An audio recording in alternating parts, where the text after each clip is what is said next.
just wait for it to start up, and yeah, excellent, cool. Doubt anyone's gonna be watching, but still, this is So I'll just do a bit of background. My name's John. I am a recording mixing engineer who is based in Cardiff. Recently moved to Ireland. Haven't been doing as much production recently, but recently my Pro Tools license has come up for renewal. I've just been kind of thinking about it, and the amount of work that I'm doing. The subscription updates around about 200 quid, 250 for Ultimate, because I had the HC Native card, which is a whole different story. And what I was just thinking about doing was exploring just like a different kind of setup really for my rig, and whether I actually kind of needed to use Pro Tools as much as I was, or I could look at something else. So basically what I'm looking at doing now is I'm just trying in Luna. One reason I've chosen Luna just to try out for this session is there's a lot of shortcuts similar to Pro Tools, so I think it should be relatively easy for me to kind of get set up. And what I'm just going to do is I'm just going to do a mix from scratch. Basically just importing a session and then just going through the process and live streaming this as we go along. So this is going to be right from the top, and let's go. So the band I'm going to be using is a band called the NIle Deltas, and they have a song called Don't Play With Me. We've recorded this song in... We recorded this song in Rockfield, a few years back now, and it was recorded by myself. I did the drums and the bass. We did guitars and keys live as well, and the vocals as well. Everything recorded together in the room, and then Tom, the guitarist, took the session away, overdubbed the guitars, maybe the keys, and then they came back, and then that was mixed by Nick Brine in Leadersvale Studios. So it was a bit of a combination of different things. Like, I really enjoyed it. It was one of those sessions where you kind of finish the session and think, that was a really enjoyable one. Everyone kind of came prepared. Everyone knew the parts, and it was just a really good vibe for the entire session.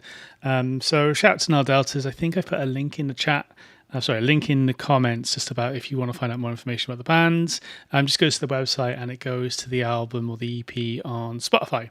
So basically, I'm just starting up on Pro Tools. As I'm going to go through, I'll try and talk through my settings and setup. If you have any questions as you go along, I'll try and answer them in chat when I get along.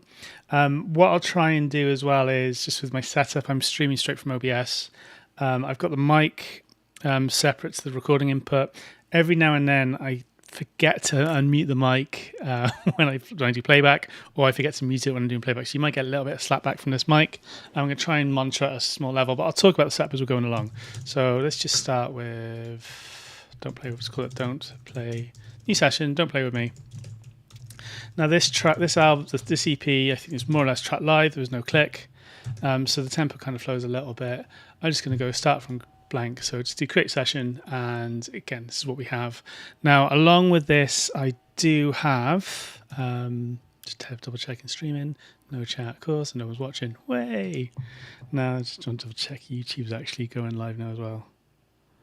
And so look, but I haven't broadcast in ages, so I wouldn't be surprised if nothing's happening.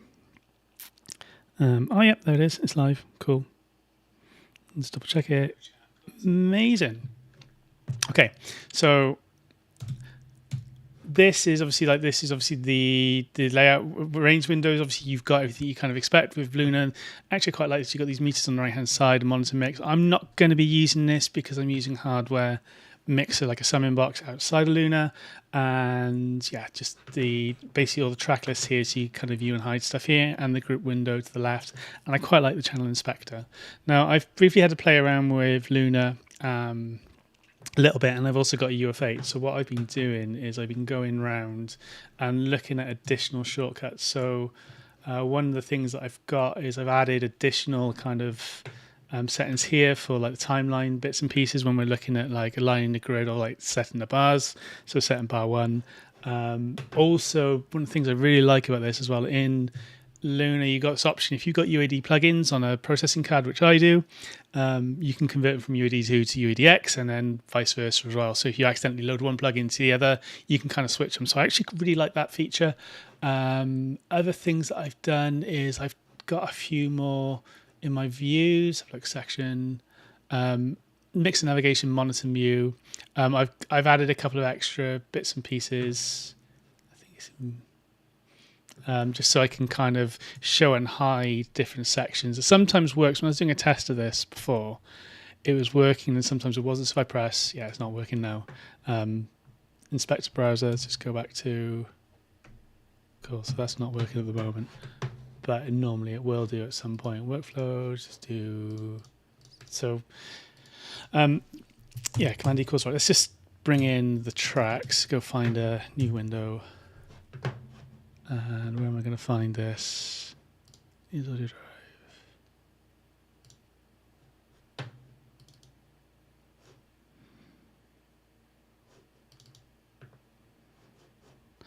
So don't play with me and audio files.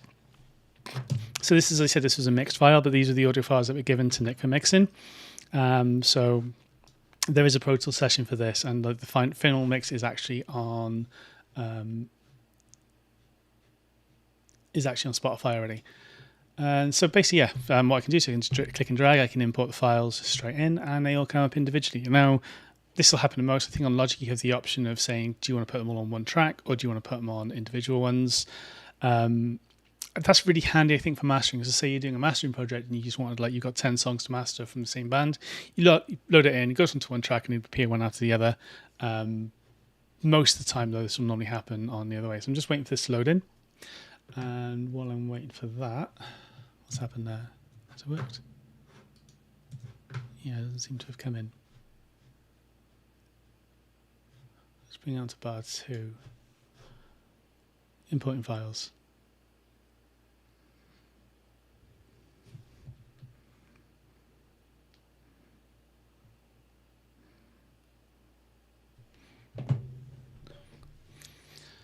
So importing the files, and I'll just talk a little bit about how I need to get water as well. Damn it! I'll just talk a little bit about the session. So what I'll be doing is I won't be using the monitoring section as such. I'll be leaving that as neutral. Now, what normally happens is the audio channels will split off into their own settings, and then I'll kind of run them through my Albo mix bus and record the inputs back in. And then they'll go out to another set of outputs, which is then what I'm using for monitoring. And then what I normally have is my control for the Delta. I'll have a monitor mix, and I'll have like a couple other bits and pieces I'll do. So I'll talk through all the settings as they come in. Cool. So settings, basically everything comes in, nice little color scheme, nice and bright, kind of looks as I expect it. One of the things that I know that I've mentioned already about Luna is you have similar shortcuts. So zooming in, you can use R and T on when you're in your range window, but you can also use Command square brackets left and right, top right side, so that can kind of zoom in. If we move around, I think it's just like a smart, so you haven't got the same options of like shift, for F5, F6. But A will normally delete everything on everything before the selection, and then S would do everything after the selection, which is into Pro Tools. D, F, and G then, so say like on this, so you can fade in using D. It's the same in Pro Tools, and then if you do G, then it'll just do a fade out to the certain points.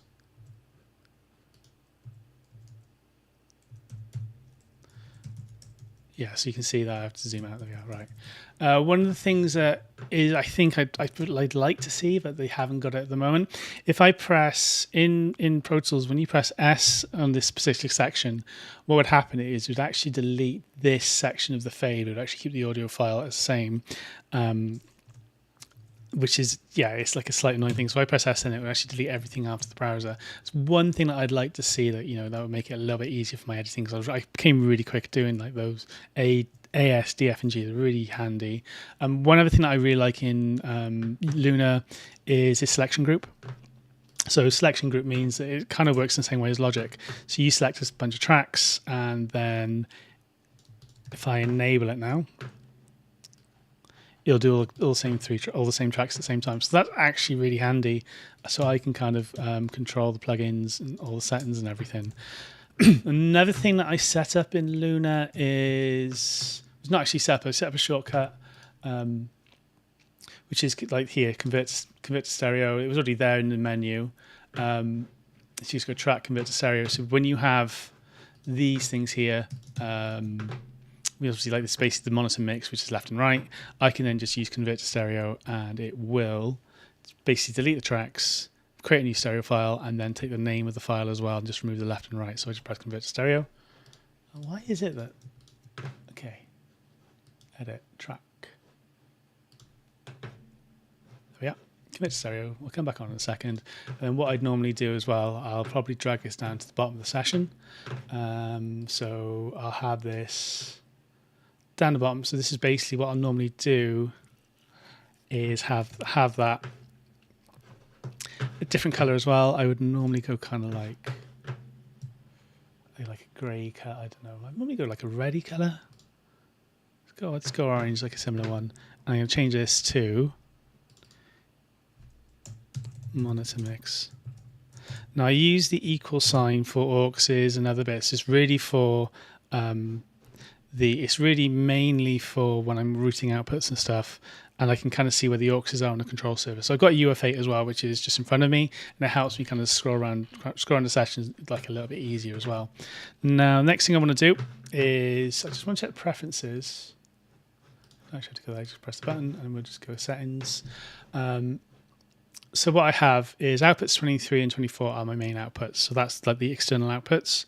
Rather than 1 and 2, because I'm using that on my summing mixer, and I'm actually using Pro Tools HD Native, and I've got a SSL Alphalink running on this, and I've got 24 inputs and outputs. So 25 to 32 don't really get used. So at the moment, everything is going through channels 23, 24, because all routes are main.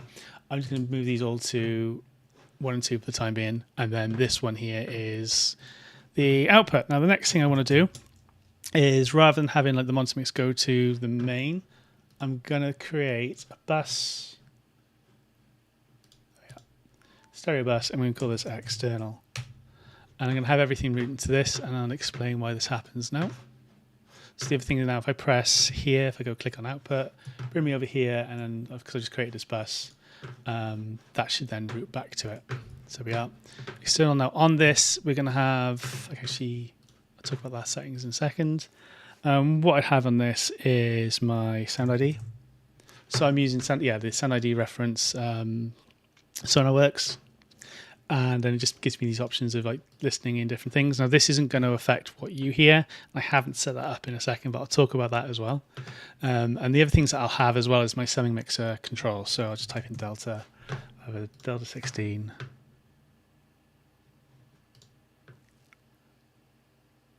And I'm just going to load a default setting I normally have, JC Sigma start. I'll bring everything to Unity. Mix-B, I'll get onto a second. And next one, Delta again, mix bus.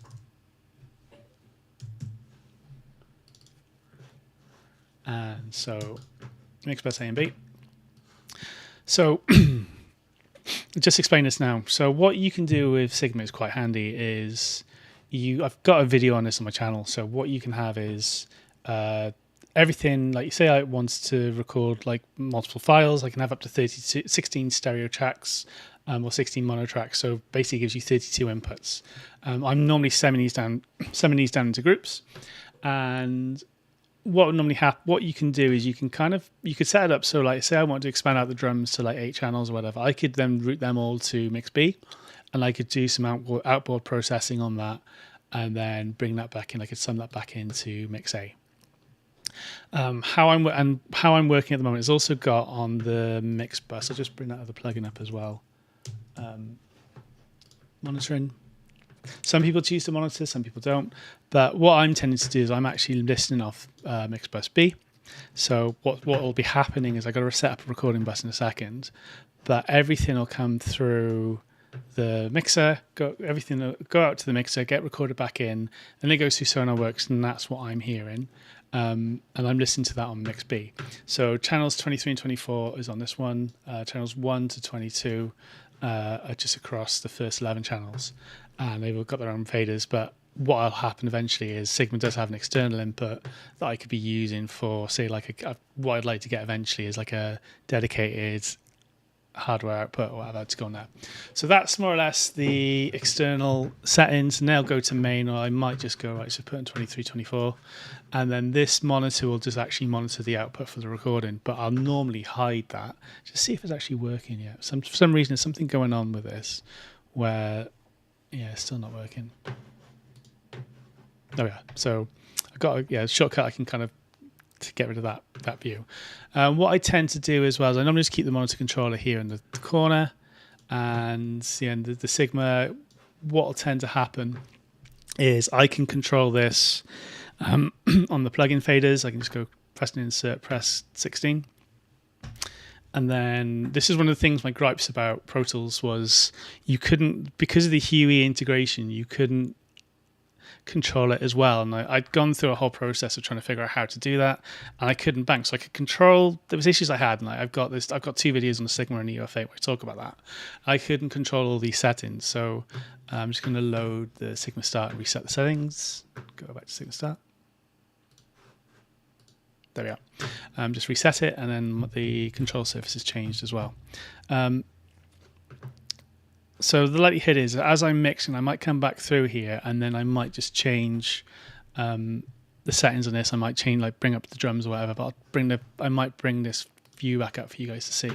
So at the moment, if I played everything, what we'd be listening to is you wouldn't be able to hear anything on that just yet because we haven't set up the recording input. So that's the next thing I want to do, create a stereo file.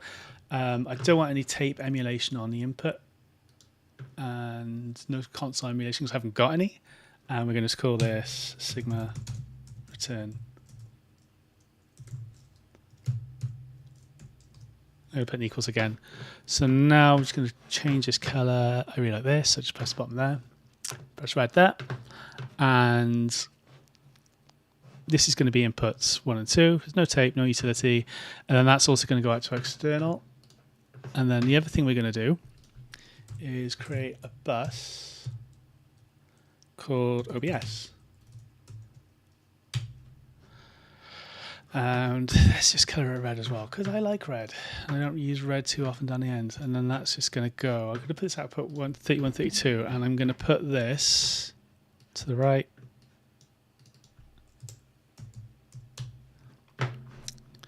One of the things that Avid did really well with their setup is I think it was an update that came last year. They actually brought in not the aggregate IOs with Pro Tools Audio Bridge. So what I was doing is when I was in Pro Tools, I would have a dedicated auxiliary set up, and I had the system audio for like Chrome, for Spotify, and anything I was listed references that would automatically route into that. What I'm doing now is I'm just trialing a project at the moment called Inject. So I'll have a setting in here called Inject driver IO. Press OK. I'll actually make it mono. So then that can kind of come in, they can listen to stuff, and it would mute everything. I'm just going to mute that external output. So then what will happen is this is actually set up as well for OBS. So then I can basically put these two here, and I'll do a send. I'm going to do a post fade send, and it'll just mean that anything that basically comes on from one of these two inputs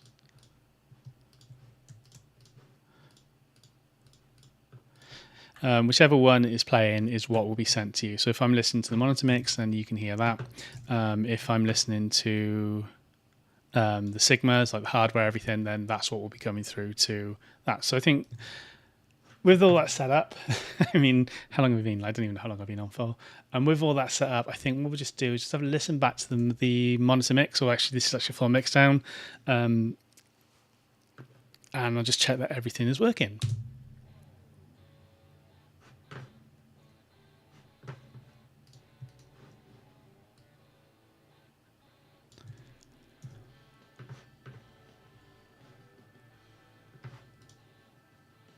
No. Not working. Oh yeah. So I didn't set the device to inject audio driver. Okay. Just mute the external input. Set none. But I might change that later on. Right. Try that again.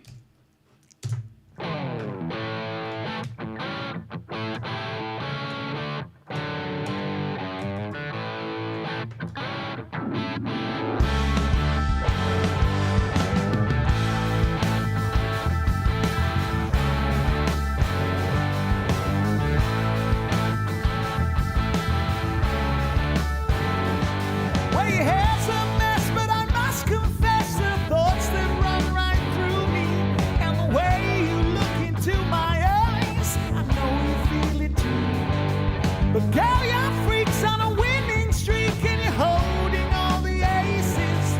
It's time to quit your games and speak the truth. 'Cause well, I can't read your mind now, baby.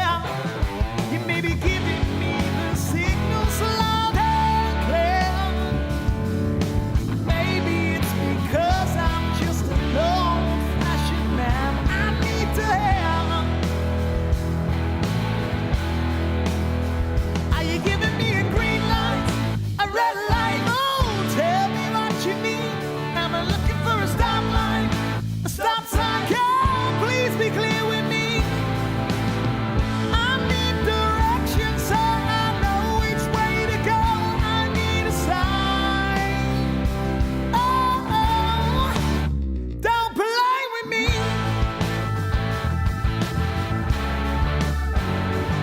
Where you bet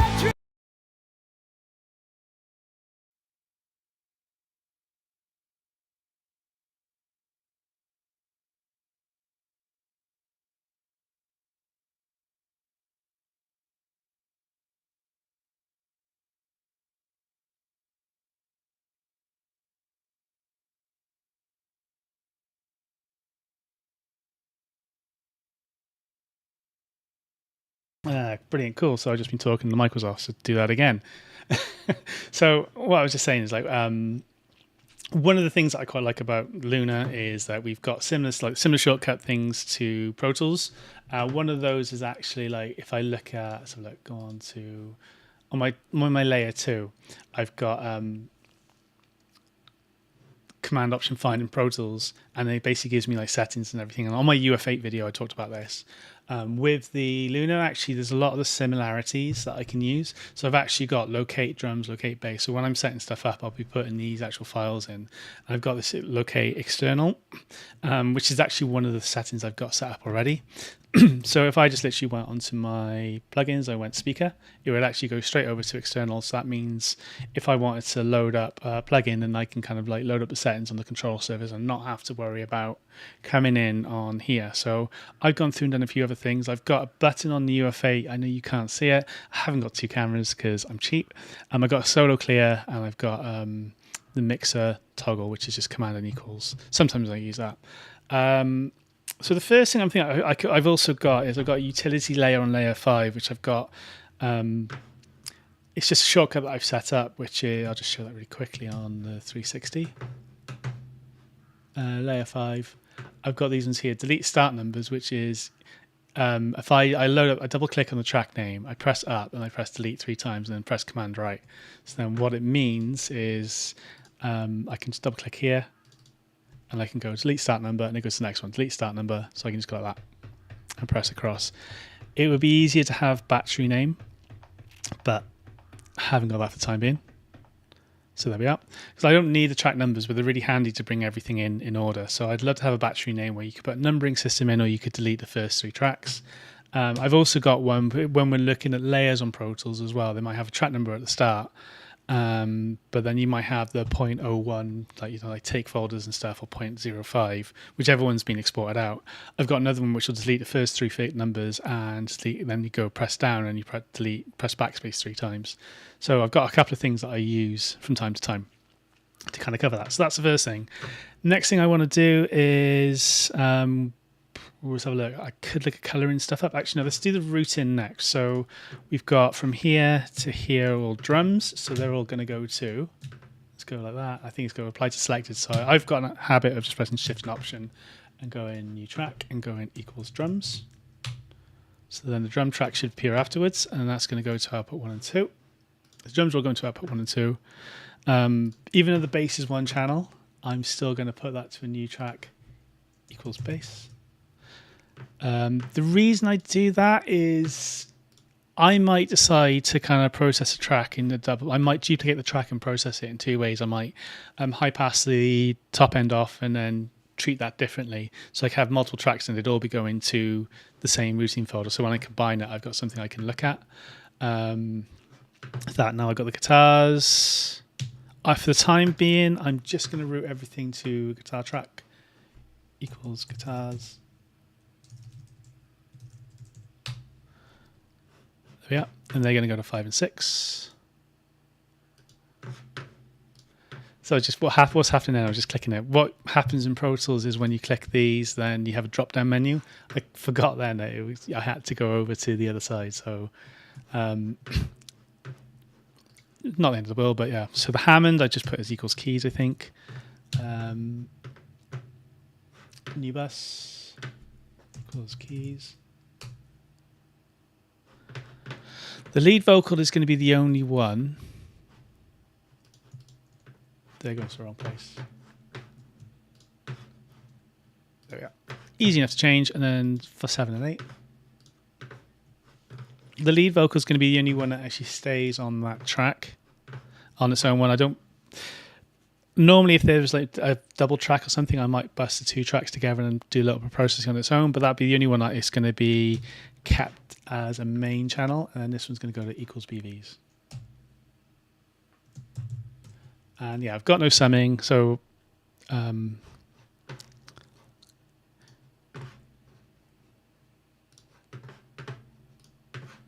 going to go 11 and 12.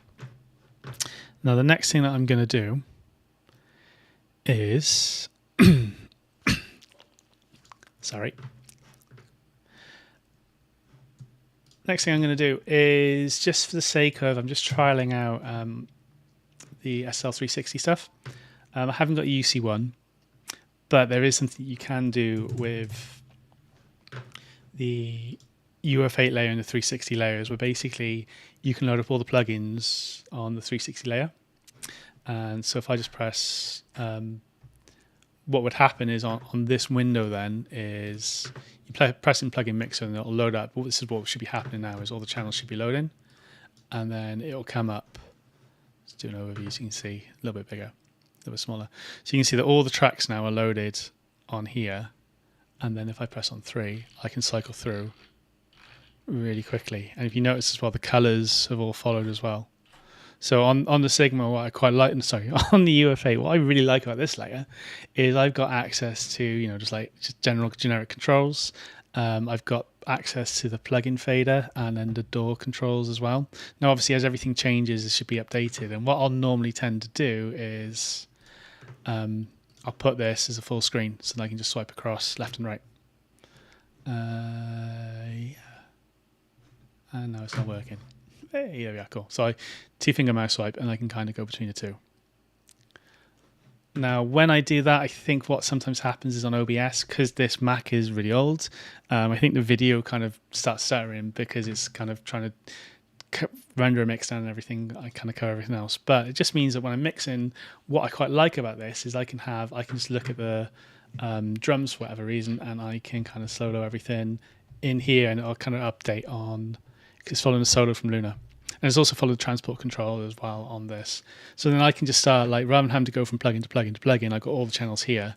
So this is one of the things I quite like about the 360 is this being pretty well thought out.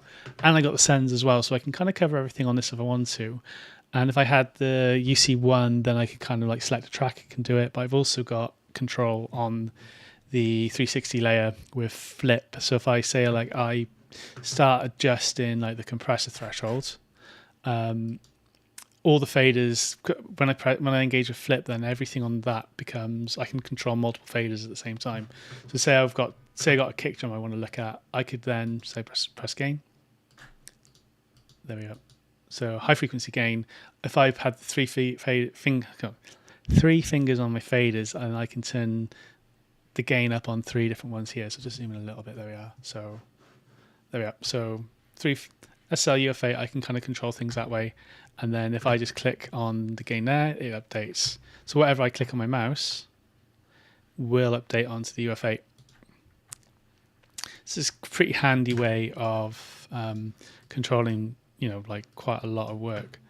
Quite a lot of like control on the plugins pretty easy. Now, one of the things I like on console one is you can group settings. There's like a quick grouping section in on the settings, but I haven't got that on here for the time being. So I've got channel strip. The likelihood is I might use it, I might not. I might choose different plugins. Now I've got the UAD stuff as well, but it's just to kind of get a feeling how everything kind of works. So How long have we been going for? Let's have a quick look.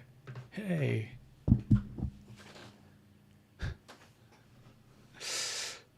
Hey, Bartos, how you doing? YouTube's muted, yeah, it was. Is it still muted? Let's have a look. Hey, no, it's not. Cool. Yeah, I like Logic. Yeah, I was Pro Tools. I have got Logic. I like it. I haven't got a reason. I've done a couple of sessions and stuff on it. I used to do like pop productions and vocal stuff, and I really like the layers on Pro Tools on Logic. Just because when you do, there's automatic layers and you can kind of just like take comping and everything is really good. UAD and the Pro Tools stuff is also pretty handy. So blah, blah, blah, blah, blah. Let's have a look. Next thing I want to do is just color everything up. Obviously, as a bassist, I'll start with bass, with orange. Now, next thing is kick drums. I normally do is purple. Snare will be a variation on the probably one side or the other.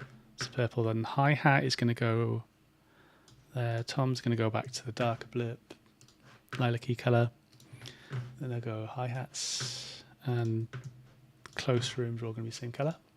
And I'm going to put the room and the chambers and the corridors in that. Guitars I normally have as red, don't know why. And I think I've got 2 sets of guitars and a solo I'll put in red. And then just a variation so it keeps the same. Keys would normally be brown, would be same as acoustic. So that would be that colour. Lead vocals I always set as green. And backing vocals I always set as yellow. I wouldn't mind some more colours than what we've got here. The other thing then, like on the UE mixer, other things I quite like is I quite like having this phase inversion, and like having a trim at the top. So it's something that I used to have years and years ago, like 15 years ago, I used to have, what did I have?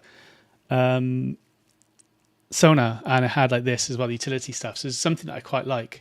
Rather than having to input a trim plugin or like a phase, trim. In Pro Tools, you had a trim plugin, which is basically what this did. So it's just handy having this in. And the good thing about this is it'll feed the tape machine. So I am keeping one of the things I am keeping the A800 on because I had the license for this years ago. One of the things I like doing is I like using the trim plugin to drive the A800. And so then as we're going through, I might kind of just trial and error a couple of bits and pieces. So that is more or less a setup that I'd normally have. The other thing that I'll do is, it was something that I found with grouping on this. So what I tended to do is I'll select all the tracks that aren't going to, it does that. It's really annoying actually. It's really sensitive. I'm just going to select all the tracks that aren't routed to an output. And non-output tracks, doesn't really matter what you call them, so I'm not going to have it enabled. So it's not selected, but what I'll do is I can then show and hide different tracks. And one of the things I quite like as well now, it makes it easy. That's why the reason why I actually had a bass channel, so I can kind of spill. What I really like about this now is on the control surface, I press record enable and I press select on drums. It just brings up all my drum tracks. Guitar, bass, and then go back, guitars, and then so it makes it a little bit easier. And I found that it's handy when going back and forth between stuff. Now, what I was just saying is when you're selecting multiple tracks like this, it's a pain because it'll move things. It becomes really sensitive and it'll move things around a little bit too quickly. But I quite like just having this option. I don't really actually use anything there. So then I just quite like having this where I can kind of view bits and pieces so I can enable and disable the tracks. But I can still have access to them really easily. The drums, and I'll be on the right. Yeah, so I quite like this. So let's start with, just bring everything back up. There we are. And then we're just going to do an all tracks group. I'm going to bring everything down. Bring it down back -6. And then take you off. Monitor mix, Sigma, OBS. There we are, main. And let's just have a listen to everything when all the faders are up.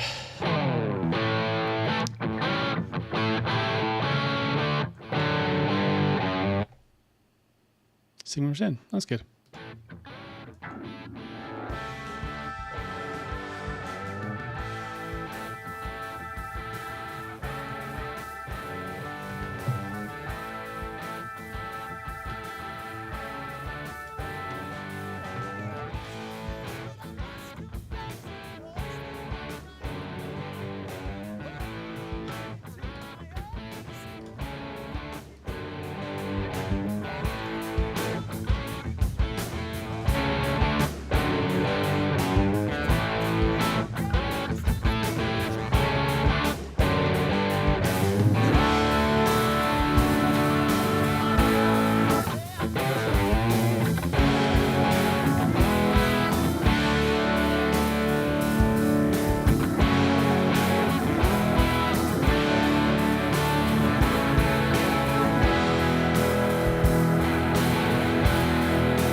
Don't play with me.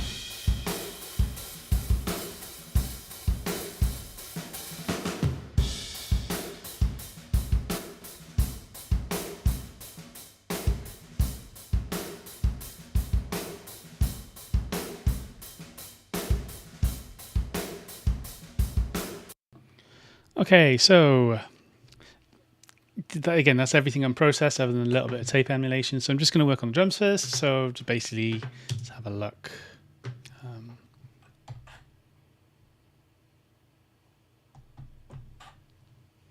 Plug in.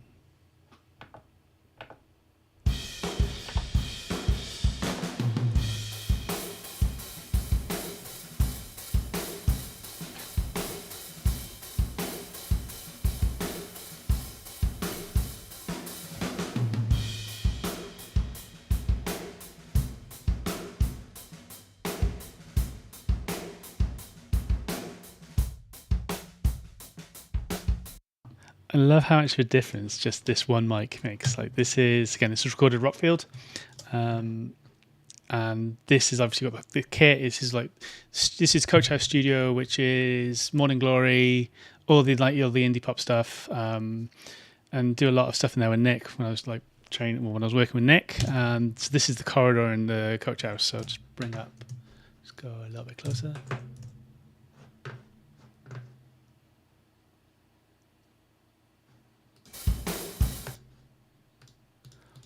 And yeah, I just remembered something. I need to solo safe, solo safe, solo safe, solo safe. Yeah.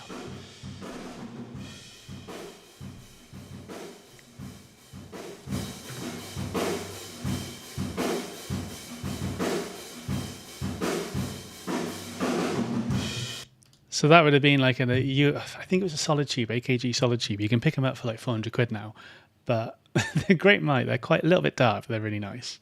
And that would have been going to the Neve desk and then going into an 1176, which probably are like all buttons in and just smashed completely.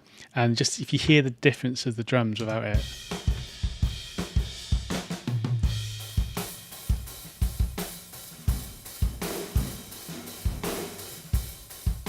And then what we also have is a chamber, which is drum. Basically, in Rockfield, what we did is we kind of tracked and balanced the drums up to a certain level, and then we just ran it through one of the echo chambers in the Coach House, which is in the courtyard in the quadrangle side. Like the lines run underneath, and it sounds like this.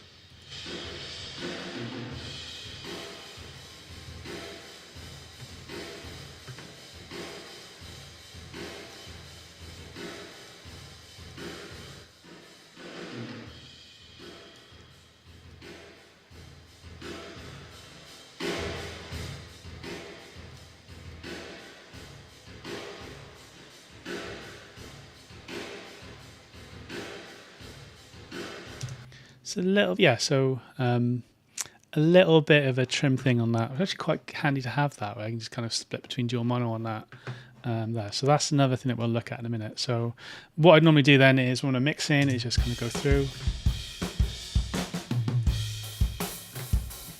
and we'll lightly just mute a few things. So we'll just start with the kick and the snare, and I'll just bring things up as I go along. So bring up the close room, overheads left and right, they'll get panned. And the other thing I'll do actually is I'll just quickly convert to stereo for the overheads, and then the room mics as well I'll convert to stereo. If I wanted to change, if I change my mind in with the room, I could go back to convert to mono as well. So that really handy, convert stereo. That's one of the things that, like, if I was, what tends to happen in, say I get a mix session from Logic, I'll normally get like tons and tons of stereo files, everything processed. You actually find out that most of the time the track's just mono. So then this would be really handy, is I could just convert to mono and delete one of the tracks. Okay, now let's just keep going. Wait now, so take the overheads out, take the ride. Let's have a look. Ride no hits. The likelihood is that track isn't going to get used. I would have labeled it. What I tend to do for, like, say, hi-hat and ride is I normally actually have like the faders. Let's have a look down here. I normally have these down, and then when they kind of come in, so when they would come in, I then automate the track up just where the hi-hat comes in, and then I'll take it back out because I might not need it. It'll be information I probably wouldn't need for the time being. And it's usually the same for the ride as well. I normally have that where it's like quite bright, and I'll just take out a lot of low-end information, and I would just kind of ride it, like kind of bring them in automation in and out. For the time being, what I'll do is I'm just getting a static mix for the time being, but let's have a look. Select all, let's have a look. Press E. There we are. So that just zooms the tracks all nicely. And where are we to? Hi-hats. So I'm probably going to mute you. So Command M. Same as Pro Tools. Handy. Right. And then let's just loop a section.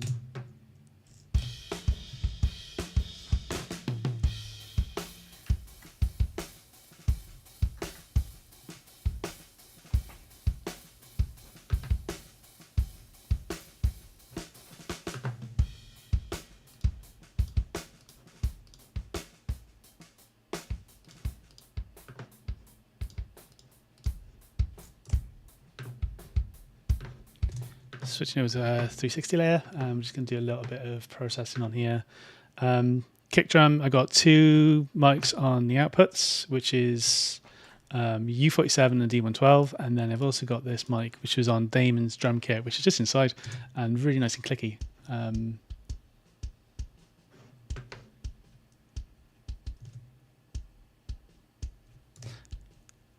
How is that coming through? Is it loud enough, or do I need to? Cool. Hopefully that's coming through enough. Just bring all the tracks back up.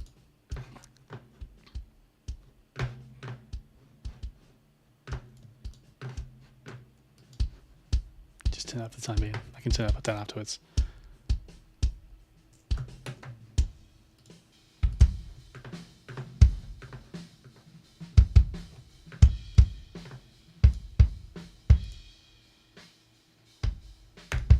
So then just checking the phase to make sure that everything's in order. I would expect that those two should be pretty lined up because I was recording it. If it's pretty bad, I'd probably need to get fired. Other thing I might do is just gate out a little bit of that kick drum. Just gate down like the information I don't need, so a little bit of the bleed.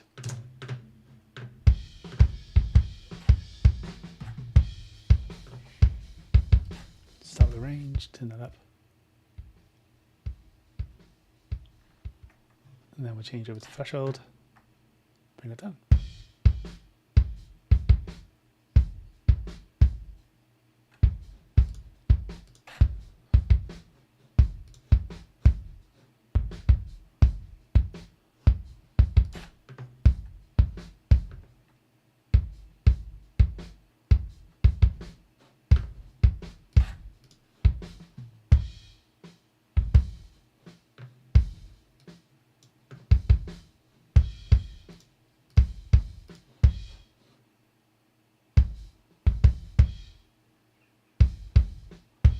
Threshold,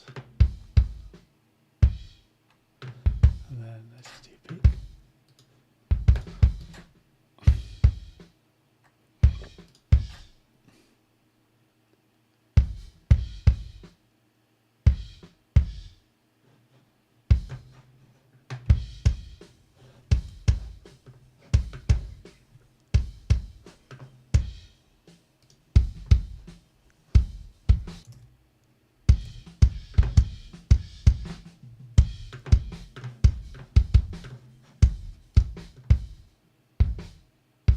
So you hear what that inside kick is doing. A little bit more of the click. So what I'm probably going to do is bring the low end up a little bit. 185, change these to bells. And the frequency 80-ish.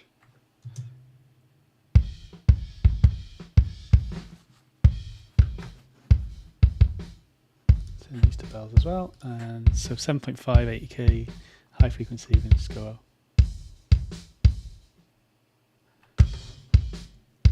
The other thing I'm going to do is I'm just going to move the dynamics before the EQ.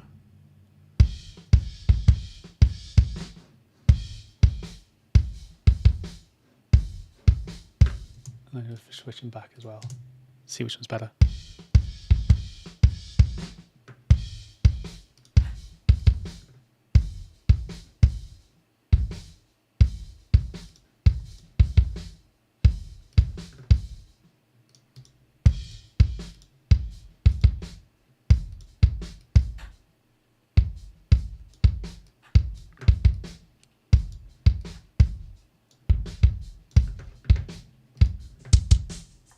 There's my metal one.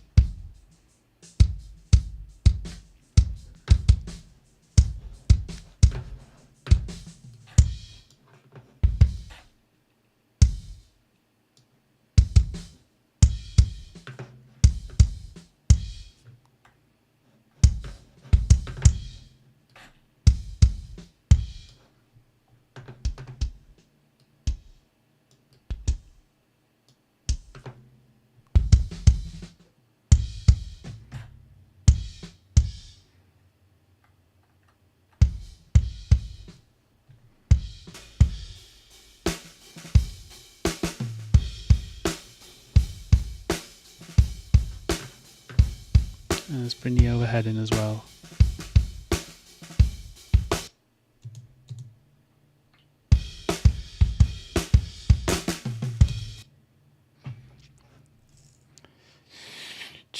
Okay, so first little quirk I've just noticed is that when you convert the plug, because I brought in the channel strip on all the tracks, when you do change it from a stereo to a mono, then you do lose your plugin.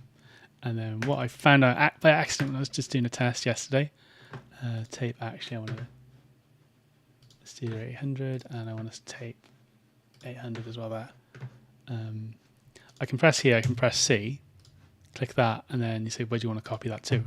So then I could like add multiple channel strips, so I could add multiple things. That's really, it was like, I remember pressing this and like, what the hell is this? So if I had multiple inputs that I wanted to copy over or paste over, it'll show you what you can copy. Now, the other thing that, next thing I want to do is look at the overheads, and that's why I was looking at the settings here. So then what I'd likely do is I'll just solo the overhead channel and I'll bring that in.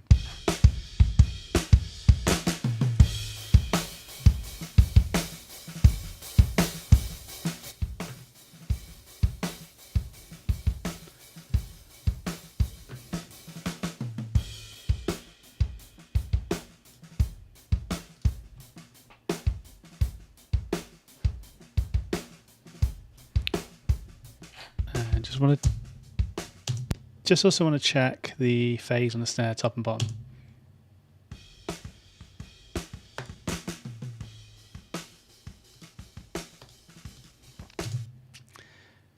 The snare bottom, there's a lot of spill, but then this was from, I was working with Dan Swift, and he tends, like what most people tend to do is try and make the top snare and bottom snare mic about the same distance apart, so it could be 2-3 fingers above pointing down. What Dan Swift usually does for the indie stuff, and it actually kind of works here, is actually I kind of go like that for the underhead. So then it's like a 3-to-1 ratio. So the snare phase is actually still pretty good, and doesn't actually impact it as much. And so it gets a bit more bleed, but it does kind of work on the overall body of the song. So just solo those again. So I don't need to invert the phase.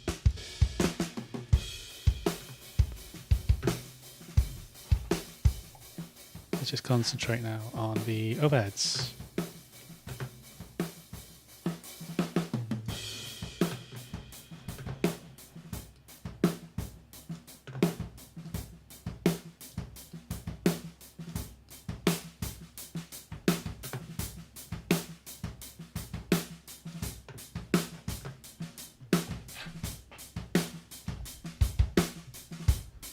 And then let's bring the corridor back in.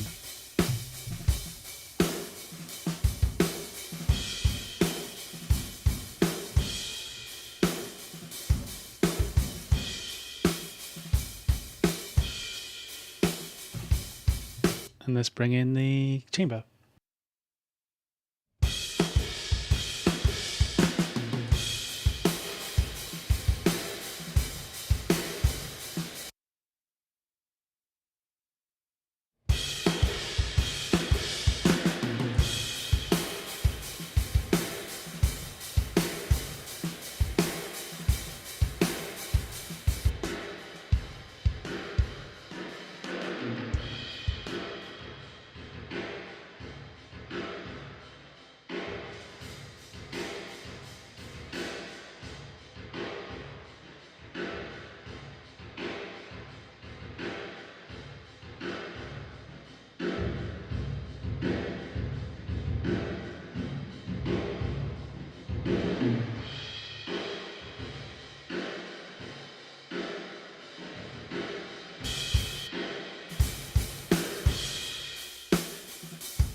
Hey, Lido. Thoughts on isotope plugins from Vasos? Yeah, love them. For a lot of stuff for mastering and everything, really good. Ozone Imager, really handy. I have how many isotope stuff have I got? There we go. Really like the RX suite as well. I think I got RX8 and Ozone 9. Vinyl is a really good free plugin. DD Delay as well. I got as a trial. It's a really interesting dynamic delay where basically you set a threshold, and if it goes above the threshold, it does one thing, and if it goes below the threshold, it does something else. You hear some really cool things where you've got a delay for like a guitar or something, and then if it goes over, like say you get like a boost or something, then you can do some really creative, cool stuff. So Isotope, really handy. The thing that really bugs me about it is I think they have an update every year. So I think I went from Ozone 5 and then jumped up to Ozone 9. Really handy. I like the fact that they're all in, you can kind of has it all under one, or you can do it as an individual. The RX stuff as well, in terms of being able to remix or take things out of music rebalance and take, like separate stems now as well. So I've got it for that. We did a retreat with the Oasis Collectors group in Rockfields, and what we ended up doing is we split off the drums, the drums, the guitars, the instruments, and certain percussion, and the vocals from the instruments. You could actually hear then, like the vocal and the reverb, and it sounded pretty. It's insane how much separation you can get. So the isotope stuff's amazing. What are we going to do next? So we're still done drums. So let's have a listen. Where was I getting to? I was just checking. I hadn't messed everything up just then. Let's keep listening. So I'm listening to the room mics. So these mics in the coach house, if you watch the Oasis documentary, it's where Liam was singing. They're normally up the top right corners, facing away from the kit, just to get reflections. Let's hear what that sounds like.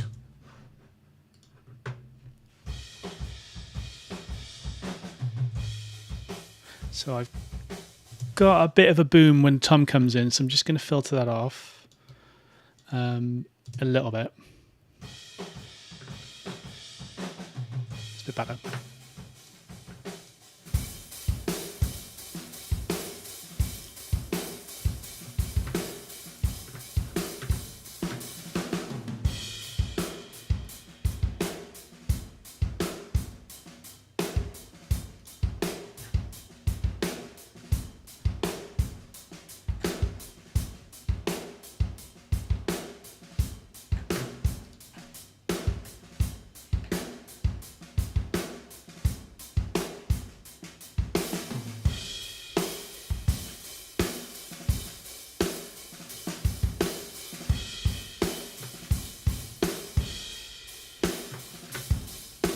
Next thing I'm going to do is for sends. So Shift Option Command and go snare verb. And press enter. Cool. So that should create me a new one. So just take spill off, and then the snare verb should be somewhere right next to it. Amazing. Right. And then that's going to go to. I normally put them 1920 for effects. So this one is on a separate SEM. And I'll just put this as pre-fade. And we're going to put channel strip in just so I can see it on my UF8 layer. And then what I'm going to try is I normally have little Sound Toys, love Little Plate, and I got soft tube stuff as well. Big fan of soft tube. And I'll normally just have a look at this and just try and get some. I normally just choose between the two, and I'll normally use the starting point if I want to have like a platey sound. Vintage 224 plate. Try that.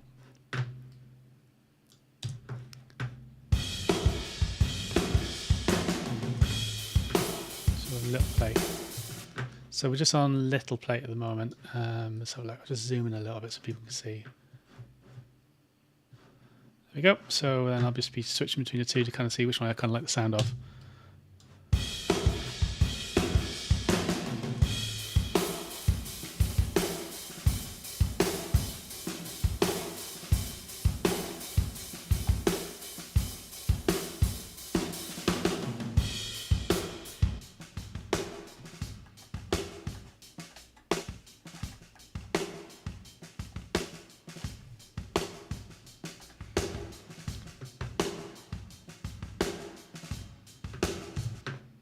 and just listening between sa now.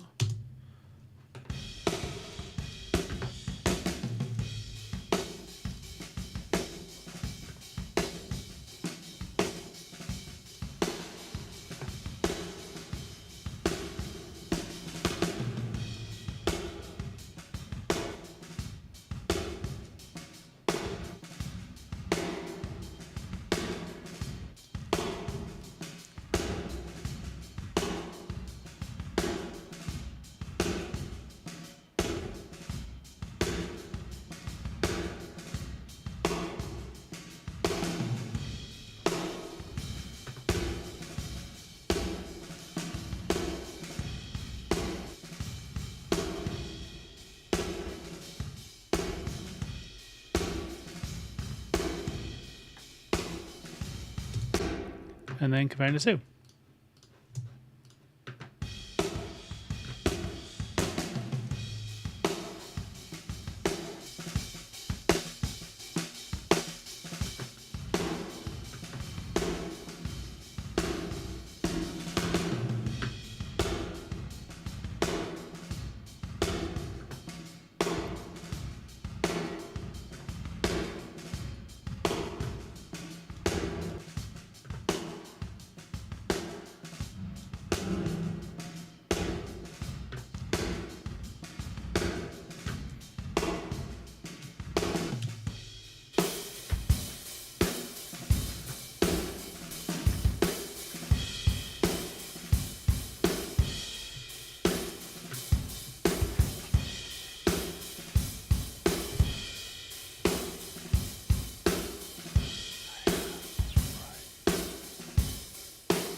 The other thing I want to have a look at is just we've got these tape machines at the top, so I just want to hear what the saturation does to it. So now I'm on all the plugins. So if I just press select, pick a, go to normal, pick a type, go tape, and then I have this control because I've got all the channels selected. We just zoom up. We should see. As I control it, change the fader, that all of them will be changing. So we'll just start at the middle and just see what it's like as I drive it and see does it make it any better.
What you're hearing when I'm doing that is when I'm playing, I'm just soloing and listening to the kick drum. As I'm cycling through, when I have the saturation right down, we're getting a lot more of the transient. And then when it's saturation to plus 12, you're hearing like the tape kind of sound just kind of break up and distort, meaning it's a little bit too hot. Sometimes it works for that kind of sound, but I think probably have to back up off the kick drum.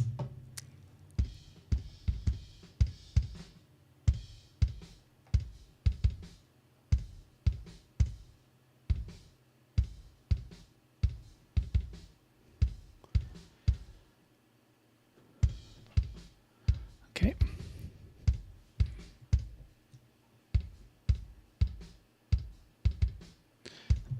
And moving on to snare.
I want to reply. Can I reply?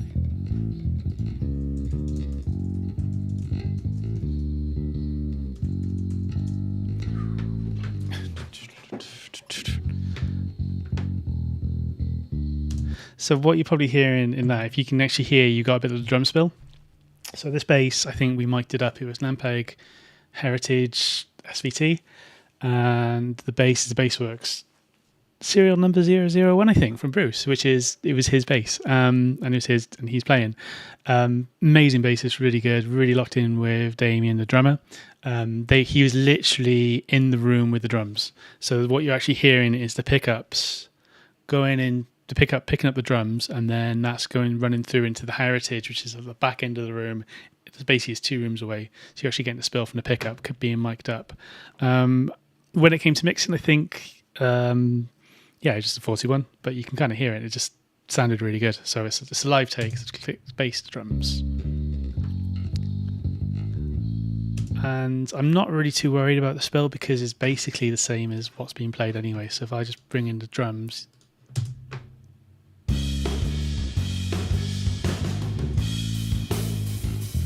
Listen to hi-hat.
So standard kind of settings for compressors for bass. Just an Opto, Tektronix LA2A. We just use a silver one, and then going into a Pultec, which is cutting and boosting the 100 frequencies, similar level. And then I normally pick between 4 and 5, and I'll put the bandwidth at 8, and then I just kind of choose which one I feel like is the better one. If it's what I tend to find is I make the bass brighter than it needs to be, because when you start adding the guitars in, then they're going to actually compete on the 4-5, the mid-range, the higher mid-range area. So that's one of the things that I'd be looking at on that aspect.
Just going to bring in the keys.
well, and me.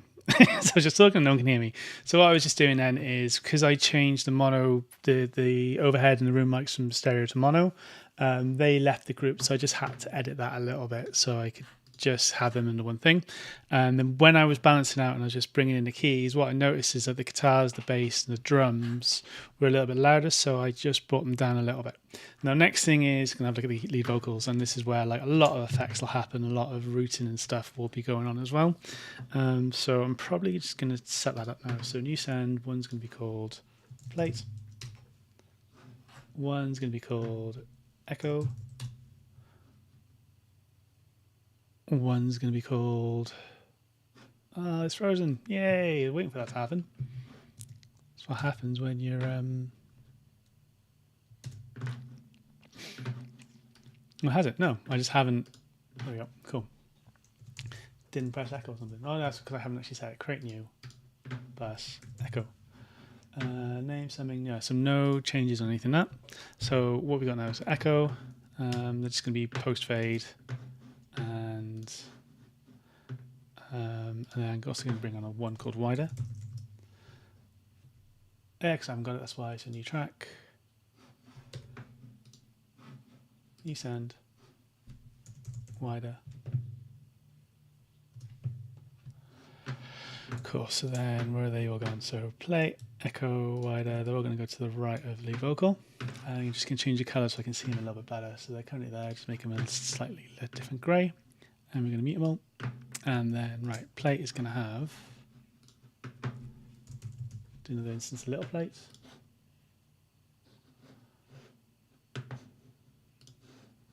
This one's going to have Echo Boy, Sound Toys. And then I'll come back and sort that out in a second. Actually, you know, I know exactly what this is going to be. It's going to be vocals, vocal effects, and it's going to be something like rock. Was it in vocal? Radio Vox spread? Transmitter, yeah. Then because it's on its own auxiliary, it'll be on mix. This is just, yeah, this doesn't really sync to tempo, and because this isn't set to tempo, and then the final one I have is micro shift. So I do micro shift, and then I'm using an imager as well.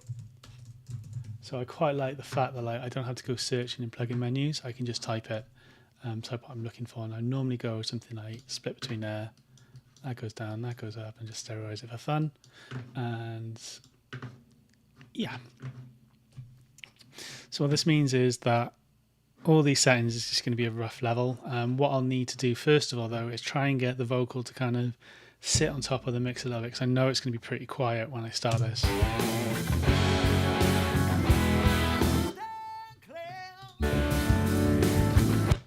Bring you down there. Right, let's just start with 1176. And let's do Rev A. I'm going to go... Oh, mistake. Loaded a UADX rather than UAD2. I want processing on the UAD2, so just press a button. It's a shortcut, so it goes to smaller, can't expand it. So as I mentioned this before, on UA, one of the things I quite like is mix in, convert plugins to UAD. So any UADX plugins that are available for UAD2, go to that. All I'm going to do is I want to just catch the top, really fast attack, really fast release. 20 to 1, and then I'm just gonna let's have a look. Let's go there. A red light, oh, tell me what you mean. Am I looking for a stop line? A stop sign, girl, please be clear with me. I need direction, so I'm a red light, oh, tell me what. A red light, oh, tell me what you mean. Am I looking for a stop line? A stop sign, girl, please be clear with me. I need direction so I know which way to go. I need a sign. Oh, a red light, oh, tell me what you mean. Am I looking for a stop line? A stop sign, girl. So I'm just using that 20 to 1 just to tickle the meters. Then I'm going to go into Opto. No, wrong one, not Opto. I type silver. And LE2A silver.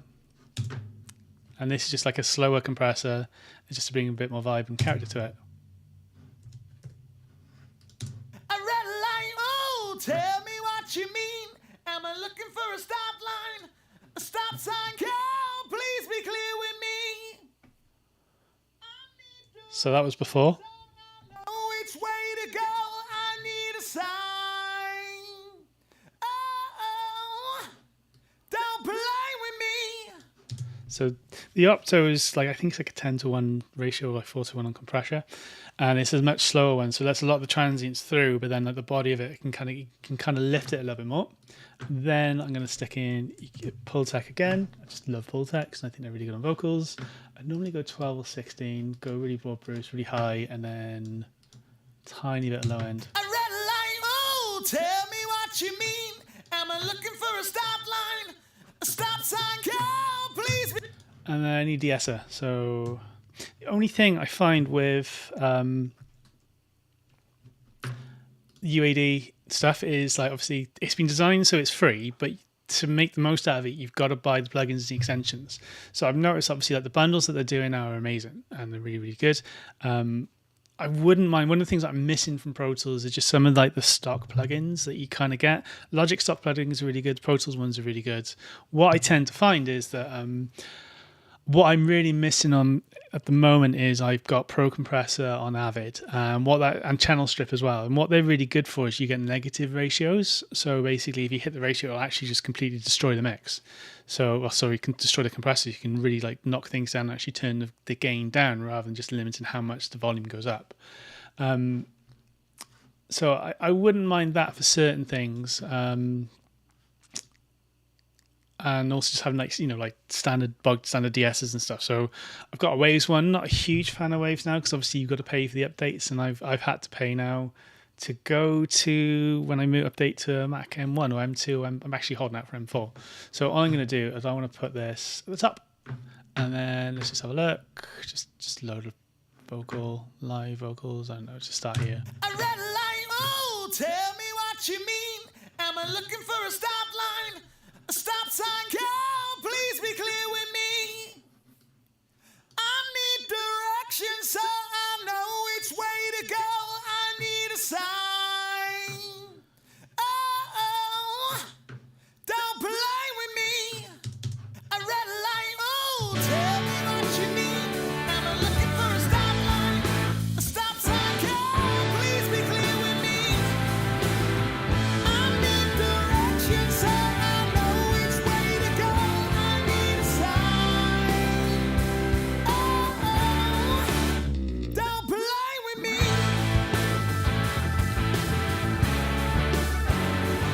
Well, you bet your minds tell me no lies, and unless I'm not mistaken, that wicked little smile says I'm going home with you. Acting smooth, trying to make my move, Lord, I'm sick of all this waiting.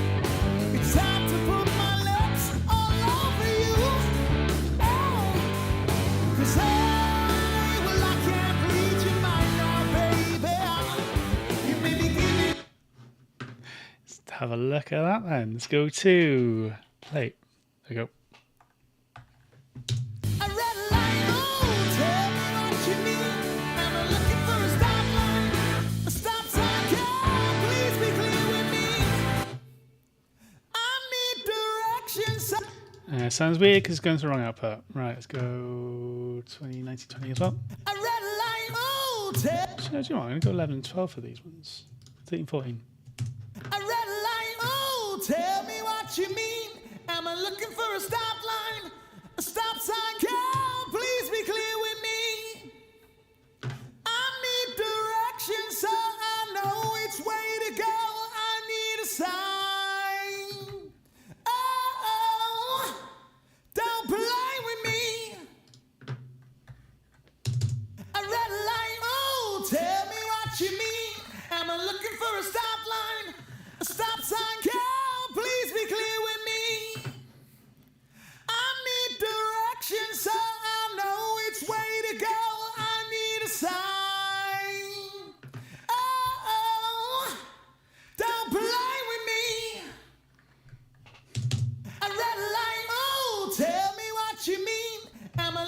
for a stop line, a stop sign, girl, please be clear with me. I need directions so I know which way to go. I need a sign. Oh, don't play with me. A red light, oh, tell me what you mean. Am I looking for a stop line, a stop sign, girl, please be clear with me. I need directions so I know which way to go. I need a sign. Oh, don't play with me.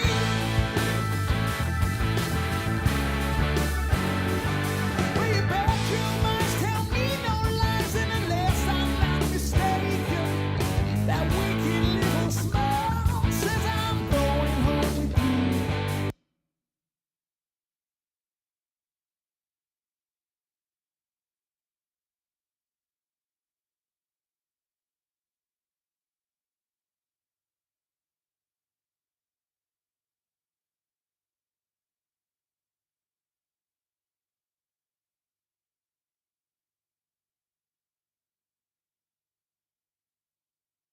A red light, oh, tell me what you mean. Am I looking for a stop line, a stop sign, girl, please be clear with me.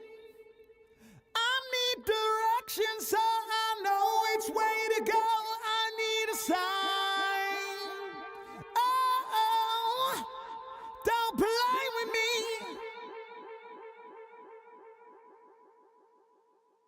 Well, your bedroom eyes tell me no lies, and unless I'm not mistaken, that wicked little smile says I'm going home with you. Acting smooth, trying to make my move, Lord, I'm sick of all this waiting. It's time to put my lips all over you. Oh, 'cause I can't read your mind now, baby. You may be giving me the signals loud and clear. Maybe it's because I'm just an old-fashioned man. I need to hear. Are you giving me a green light, a red light? Ooh, tell me what you mean. Am I looking for a stop line, a stop sign? Girl, please be clear with me. I need directions so I know which way to go. I need a sign. Oh, don't play with me. So just listening to kind of hear what I think is going to be the best one that'll fit in the mix. A red light, oh, tell me what you mean. Am I looking for a stop line, a stop sign? Girl, please be clear with me. I need directions so I know which way to go. I need a sign. Oh, don't play with me.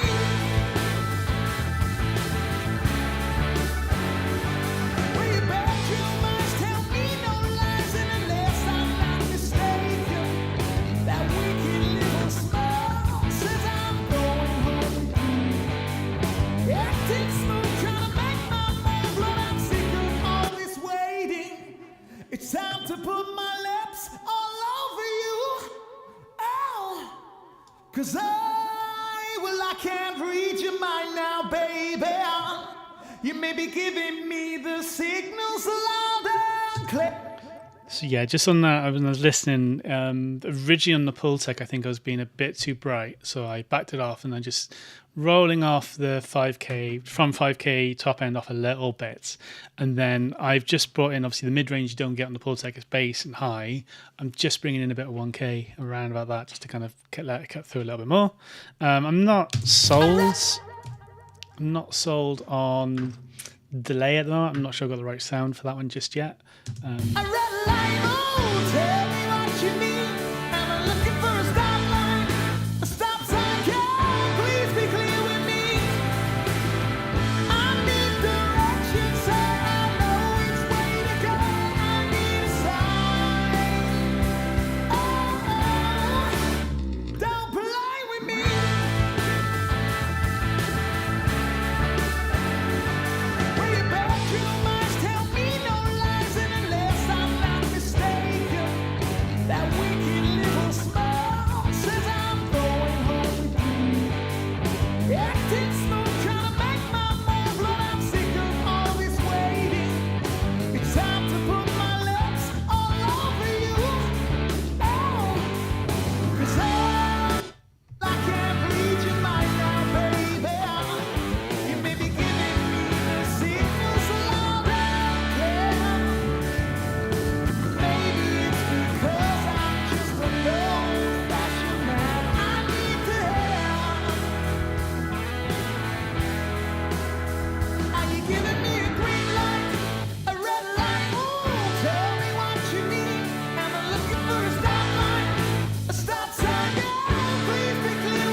Maybe it's because I'm just an old-fashioned man. I need to have.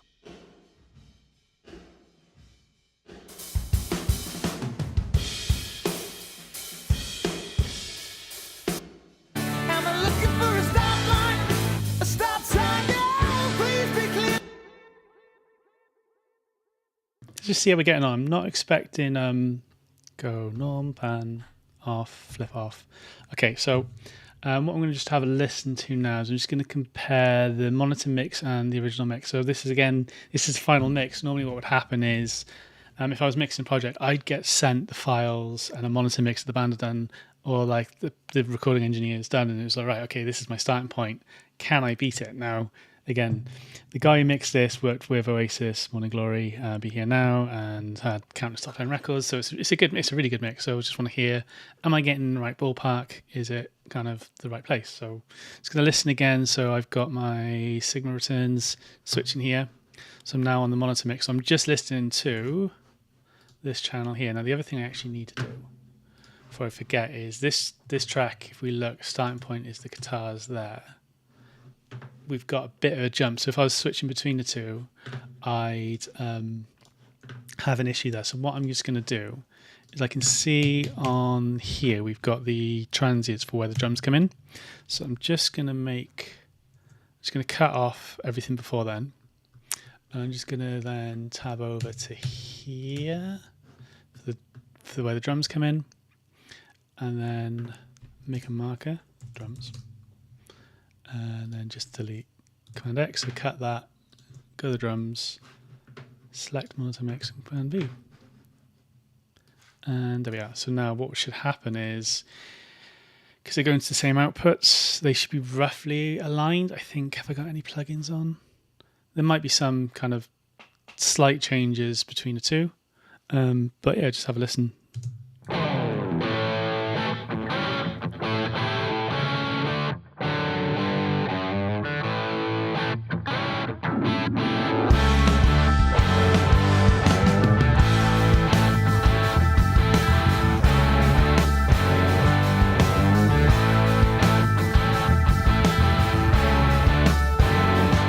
Well, your hair's a mess, but I must confess the thoughts that run right through me, and the way you look into my eyes, I know you feel it.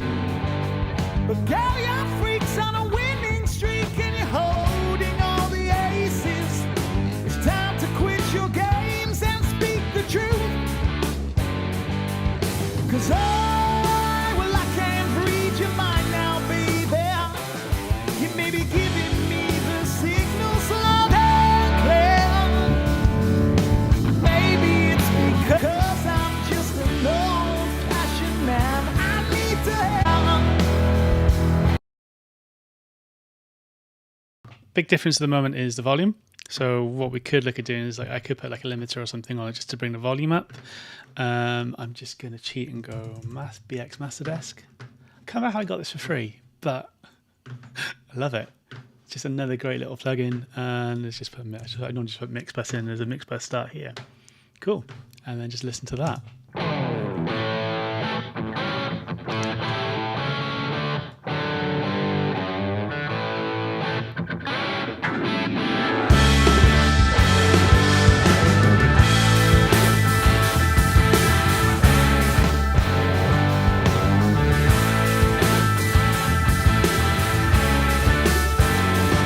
Well, your hair's a mess, but I must confess the thoughts that run right through me.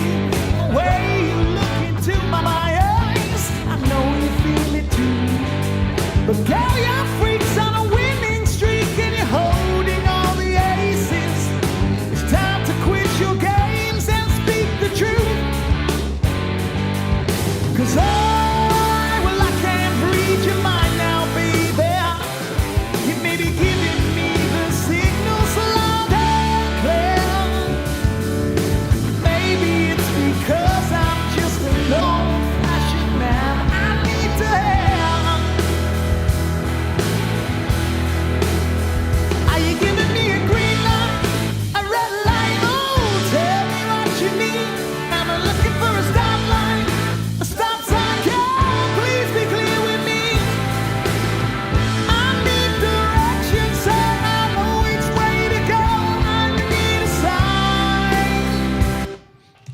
yeah, just kind of cutting between the two.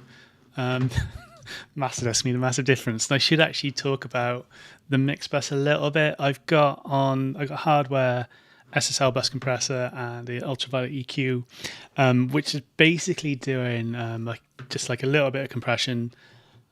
It's somewhere between 2 and 3 dB, and then all I've just got is just like a high shelf and a low shelf on that, and then mix bus start here. That's just making it a little bit wider, a little bit bigger, and I quite like it, so I'm just going to leave that. Obviously, when I was listening to two, then it becomes a sort of thing. The cymbals at the moment are quite bright. My cymbals probably cutting through a little bit more. So this is kind of like where I get to. How long have we been going through this? Let's get OBS back up because it'll tell me how long have I been mixing for. Oh, just 2 hours. God, if you're still sitting on that, amazing. So that is basically, that's like a 2-hour kind of starting point for that. I haven't looked at the backing vocals much. I could probably do a little bit on that, and then the solo guitar as well would probably be the next thing to look at.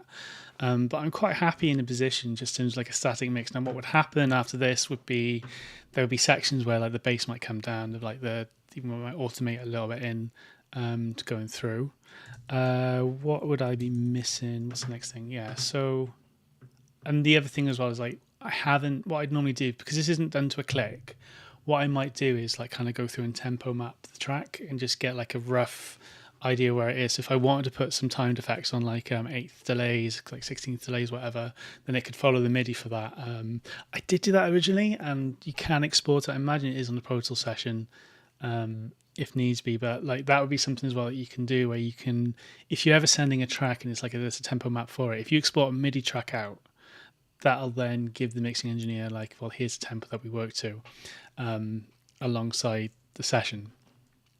So what I want to do, let's have a look at the backing vocals next. It's only red light, green light, and something stop sign. Are you giving me a red light? Oh, tell me what you mean. Stop sign. Green light, red light. A start line, a stop sign. A green light, a red light. A start line, a stop sign. A green light, a red light. A start line, a stop sign.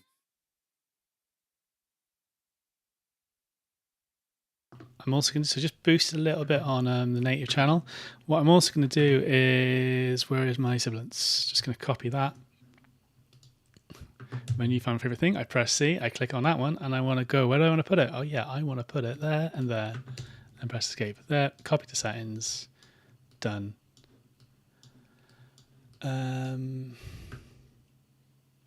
Yeah, so sibilance, have a quick look. A green light, a red light. Start sign, stop sign. A start line, a stop sign. A little bit better. A green light, a red light. Just for fun.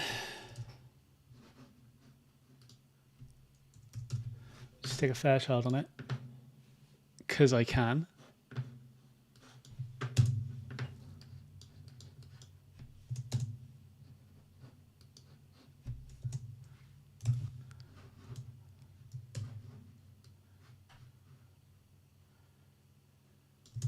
A green light, a red light. A start line, a stop sign. A green light, a red light. A start line, a stop sign. Yeah, put me a green light, a red light. Oh, tell me what you mean. I'm looking for a stop line, a stop sign. Yeah, put me a green light, a red light. Oh, tell me what you mean. I'm looking for a stop line, a stop sign. Yeah, put me a green light, a red light. Oh, tell. And then one of the things that I do need to do is, I think Universal Audio like run on VST plugins, coming from Pro Tools and then Logic. I hadn't really installed that many VSTs, so I'm missing a couple of plugins. I think, or like whatever it is. There's a plugin that I want to miss. I'm missing, which is on from a Waves plugin, but I can get it. Oh, this is going to crash in it because 360 has a nightmare. We'll just leave it for a second. Basically, what happens is when you load a 360 link in, it kind of deletes everything and then has to reload it. So just while I'm talking about that, I'm waiting for it. Let's have a quick look at chat. Yeah, no more chat. Cool. And it's back. Amazing. Let me know what you guys think. That is bizarre. Why have I got 2 play readers? Oh, yeah, cool. Back. If you've got any questions about any of like stuff I'm doing, or if you want me to go over anything, just drop me a message in chat. I'll do my best to kind of go from it. So 360 link is great because what you can do is say that you can map out like the plugins. So if you've got UC1, you can kind of map out stuff really, really handily, and then you can kind of have it on this plugin mixer. So I just put in like the Focusrite channel on that, but that's not actually the one I want to use. I've actually used it because I want to use the CLA vocals. Load a new plugin, yeah. And let's just load. Let's go back. And where's my backing vocals? Airhead. See what that sounds like. Green lights, a red light. Oh, tell me what you mean. Green lights. Nope, that's not right.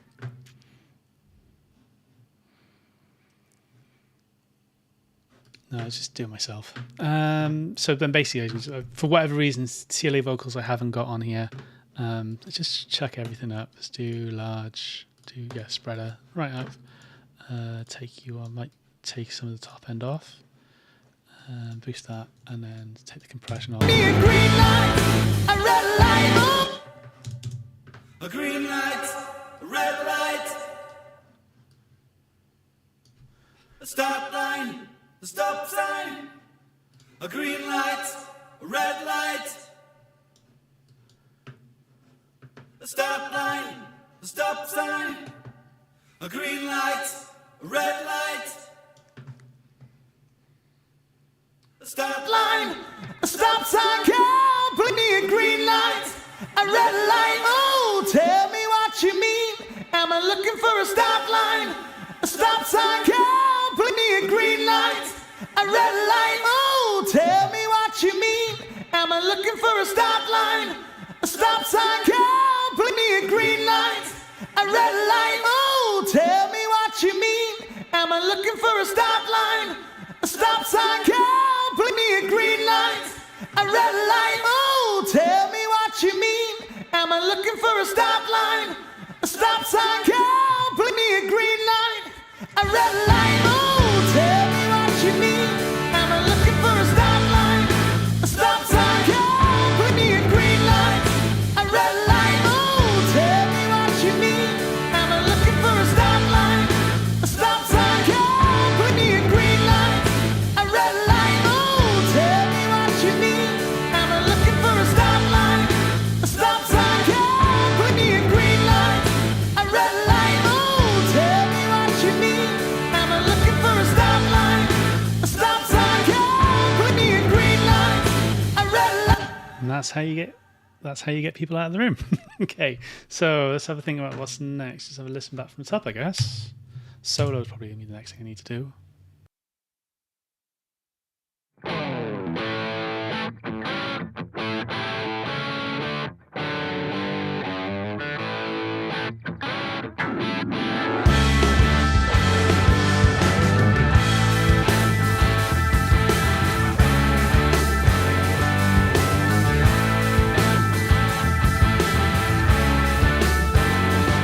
Well, your hair's a mess, but I must confess the thoughts that run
yeah, so just go add a couple of settings on the guitar, chambers, rooms, holes. No producer presets, not in. One of the things I actually miss, these have what was using called FlexVerb. This is FlexVerb. Xverb, I think it was the SSL one, and it had a setting called Guitar Hero, and you just put it on, it just sounded great, and it was just my standard one. So now I had to think about something different, which is really annoying. Not really annoying, but it's right. What I'm going to go, let's not look at ourselves, go back up Y. We're just going to go classics. No, not styles, classics. And I'm going to go space echo. I just take mix max.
So what I normally do now, I just realised I have myself on mute, so round of applause for me. What I'll normally do is I'll normally set up parallel channels as well. So one of the things that I could do is go right click, copy mix to send to, and then I can do a pre-fade or post-fade. Now what I'm actually going to do is I did copy mix just for the pans, and then I'm just going to like if I press shift option and then click the fader, it'll send all my sends as whatever these values are here. the bottom values are basically copied like that into the mix. So it just basically means that like if I do any automation passes, then that'll copy over to my parallel channels, which is here. This is going into outputs 21, 22. And what I always forget is I can never remember which one, which compressor I want for the preset. It's basically just copying Andrew Shep's parallel drum crash. Hey, right, cool. And then I'd normally have this, and I normally keep it off for the start, and then it might come in the chorus if I want to lift or something as things are getting louder. So it's bass. I can just show you what it sounds like.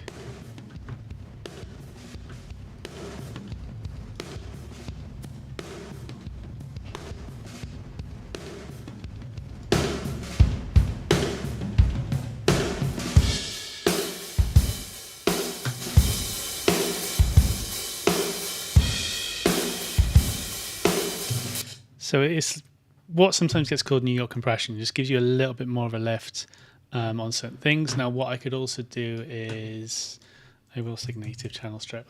What I sometimes do as well is I'd bus compressor. No, I want channel strip. Wrong one. There we go. Wrong one again. Channel strip 2. There we go. So then what I could use, then I might just use this for the just high pass, the low pass out, like the high frequencies, and just cut out some of the other bits. So then it just that's what's going to the.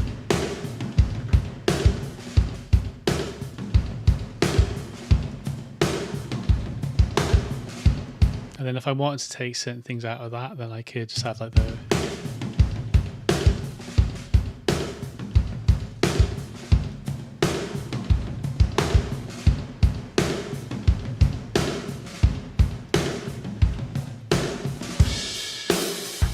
And then I actually do the same then for the bass, the solos, and the Hammond. And basically anything that's... so then I do it so before like any sends and everything. So I just get the dry signal, and then I'll just be P instruments.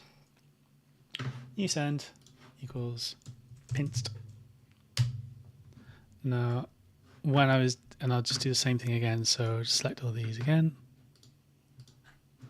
And select you, right click the fader, copy to, send to, and then make these big just so you can see it. And even though there's that, so it's post fade. If I did pre fade, then that'd be the kind of settings. Now the other thing that I'm going to do is I know that on this parallel instrument channel that needs to go to output 21, 22. Next thing I want to do is I want to copy these two settings over. So copy. You can press C, and then I want to copy you over to pinched, and then I want to copy you over to that, and I'm just going to change. So that's actually, I really like that. Who'd have known? And then parallel instrument comp. That's very easy to do. And then I just go solo on instruments.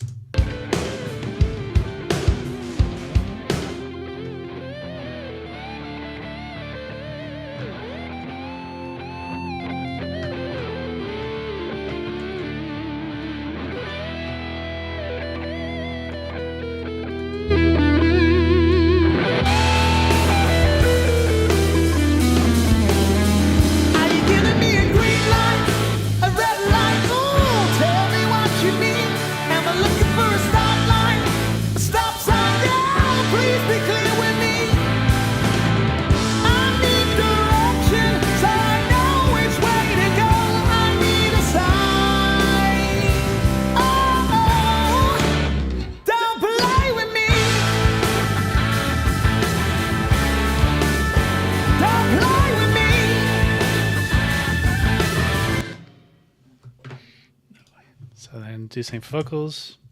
Can't remember what I did for vocals. I did 11 is an E channel, maybe. Soon find out. What I do want to do is copy you over to here. Cool. Maybe bring them down a bit. Yeah, pretty high on that. So parallel vocals, and then we're going to go Rev E. So type in Rev, and do that. Parallel Vox aggression, that was it. Cool. I was looking for that yesterday, I couldn't remember which one it is. Maybe. So that again is going to go to 2122. So then what I can do on Sigma is on here, I can actually listen then on my outboard mixer what I want to hear. So I got my parallels here. Sounds good. Why is that not working? I got something soloed. No, I didn't.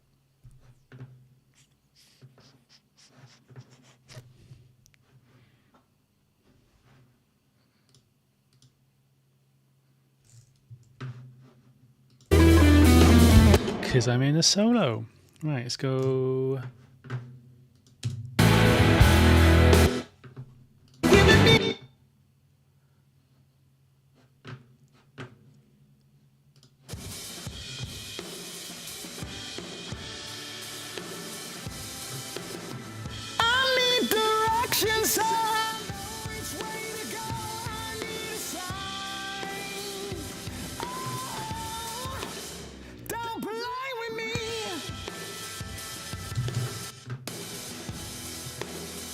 Are you giving me a green light, a red light? Oh, tell me what you mean. Am I looking for a stop line? A stop sign, yeah, please. I need direction. Which way to go? So that's the handy part of this. And then this, I love the Sigma for that reason. I could solo stuff like over on the desk. Now, when I'm using the plugin control, it isn't laid out as well as that, and it's the annoying. Yeah, I could go on about Sigma for ages about that. Right, chats, nothing new. Cool, carry on. Right, 30 views. I'll do. Next thing then would be just looking at like automating the mix and just kind of listening again through and just seeing where we're at. So I'm just gonna have playback and then just think about levels and whether like things need to come up and down.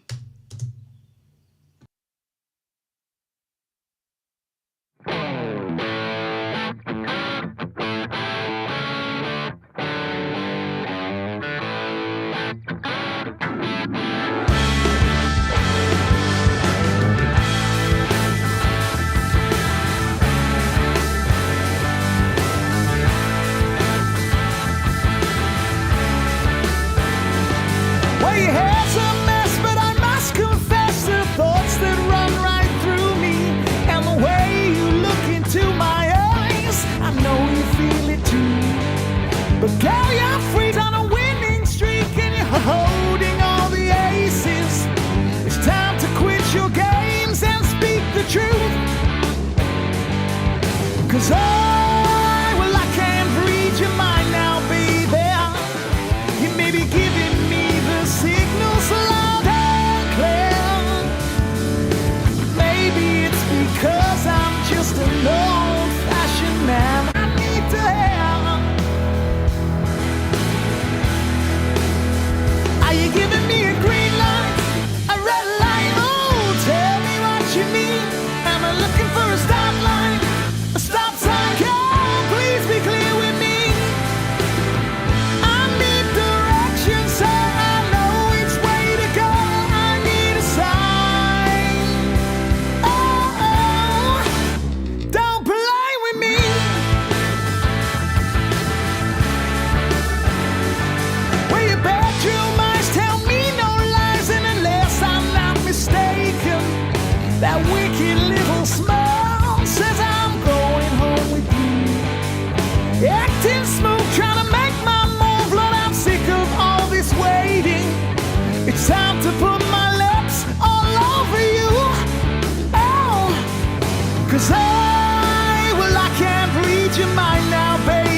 Right. Okay. Cool. I've been muted for ages and didn't even realize. Cool. So what I'm doing at the moment is in Pro Tools. What I used to do is like tempo map stuff.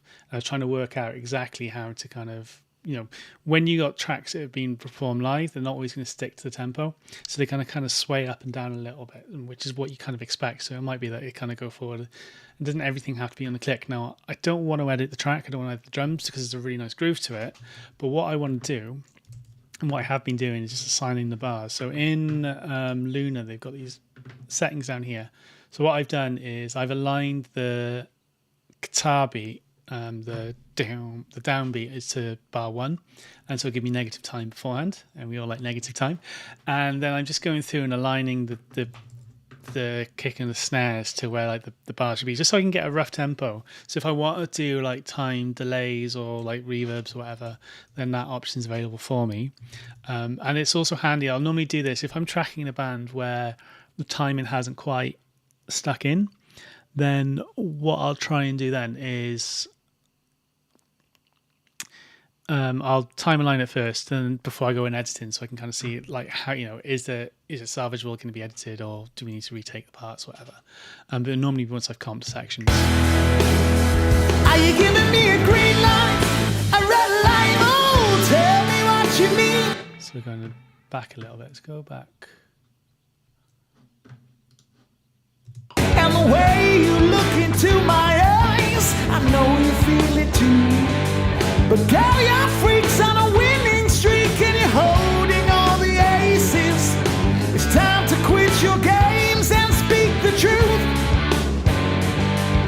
'Cause I can't read your mind now, baby. It's not bad. Set bar beat. There we go. So it's not actually changing the. This isn't actually changing the audio. It's just actually changing the rhythm of time. So like you'll see like the clips expand and contract, but all it is like the time is changing slightly. But we can see they're pretty solid now for quite a while. I'd normally just go right here is definitely a 1. So set bar beat. There we go. And just scroll through ahead. You can normally do like 8 bars or so if they're pretty consistent. You see like, Damien's a really good drummer. Sign beat.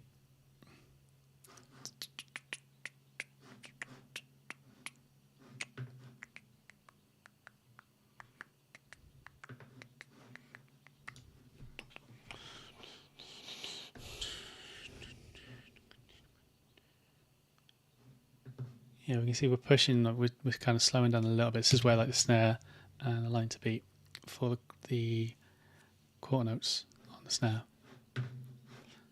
We're around the 84, 85 still. I'm probably going to start speeding up again. Yeah, so we can see boom, boom, and I just got this set up on a shortcut on the UF8 SSL 360. And that's why I haven't actually cut anything down, because like I think I did it before and I had like an edit on the snare bottom and it just shifted that time because the starting point was after. Right, so where are we go now? Let's go there. Transient back.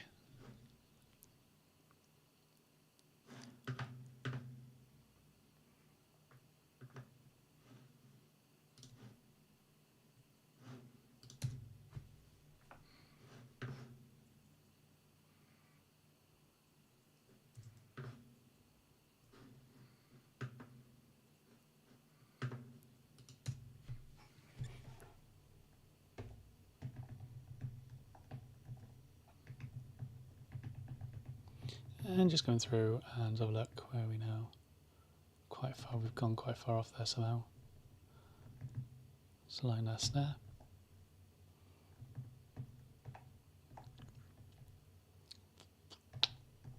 This is the chorus here. You start reading waves eventually, you can kind of see like there's like an offbeat here, which I think is like the bridge, and then the section here, I think is where we go into the snare, the bum bum ch, bum bum ch. That's the extent of my drumming prowess. Bum bum ch. And sound effects. There we go. Yeah, set bar beat.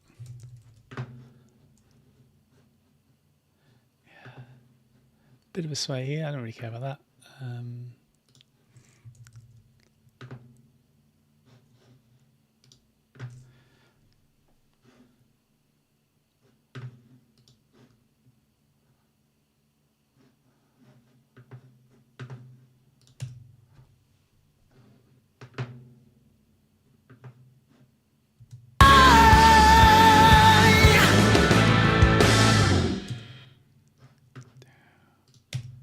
And then I'm going to say set bar number. This one is 85. So that was quite a big one. So we can see that we've actually slowed down quite a bit.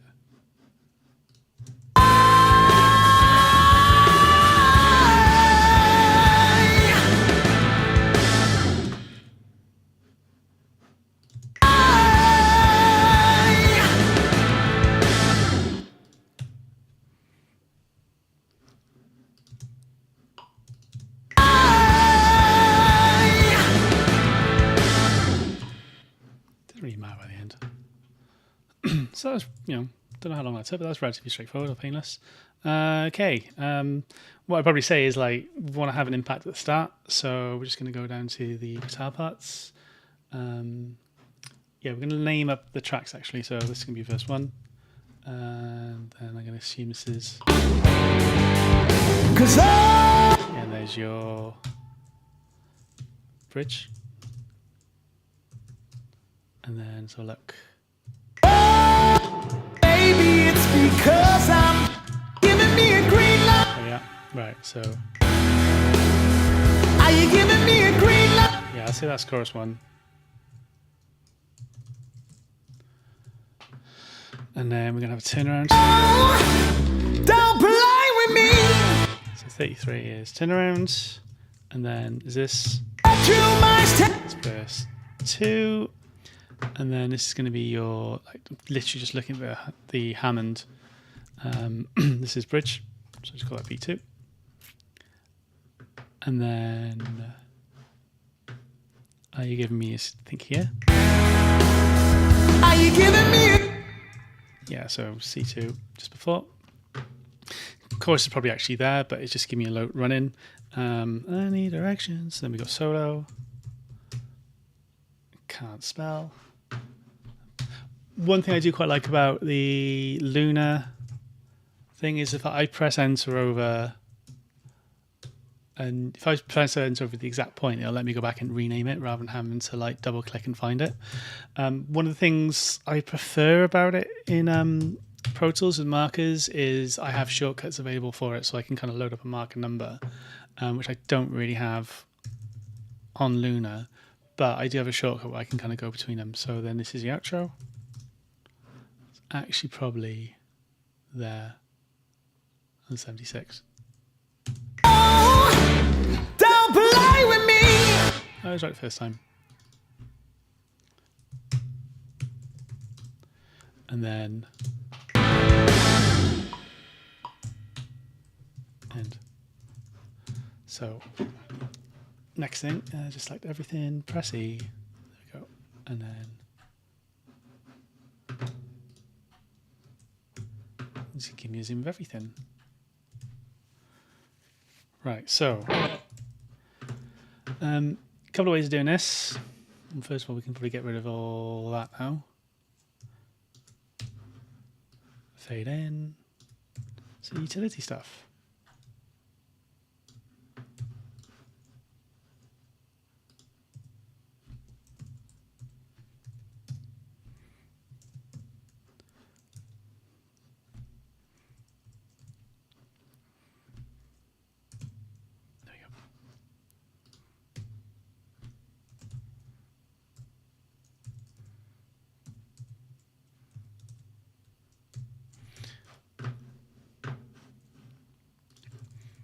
Now, what we're going to do is, well, a couple of ways we could do this is we could go clip gain.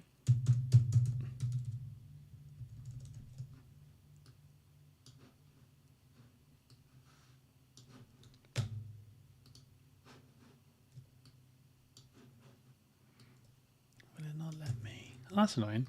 What I was hoping to happen is in in Pro Tools it does this. What I'd like to have happen, I would love to have like clicking where you can kind of press Shift Command Control and down, and that would just line that section. So instead, what we're probably going to do is just selected that section. Okay, so I selected it. That's annoying. Okay.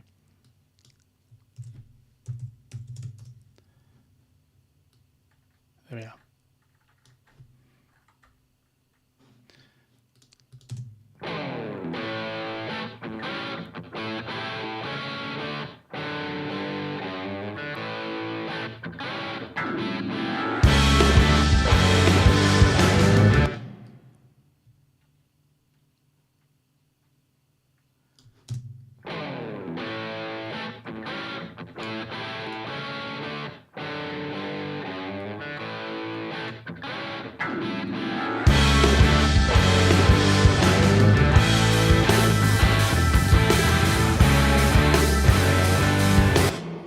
So yeah, so the next thing now really is kind of automating stuff so it starts making a bit more of an impact.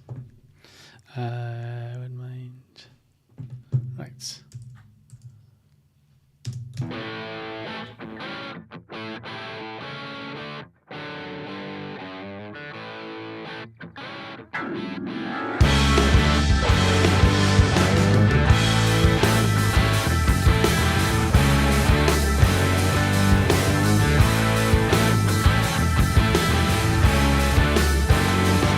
Well, your hair's a mess, but I must confess the thoughts that run right through me, and the way you look into my eyes, I know you feel it too. But girl, you're freaks on a winning streak, and you're holding all the aces. It's time to quit your games and speak the truth. 'Cause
But girl, you're freaks on a winning streak and you're holding all the aces. It's time to quit.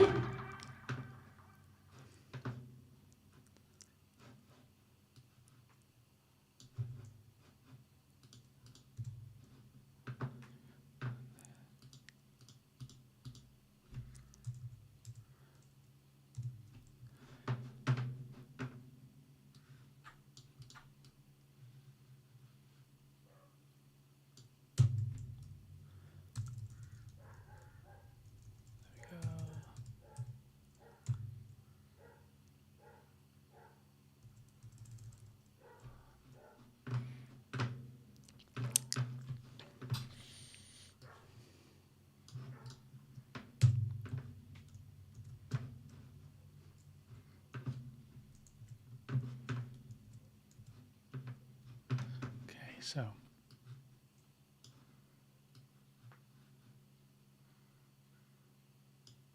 what I might do,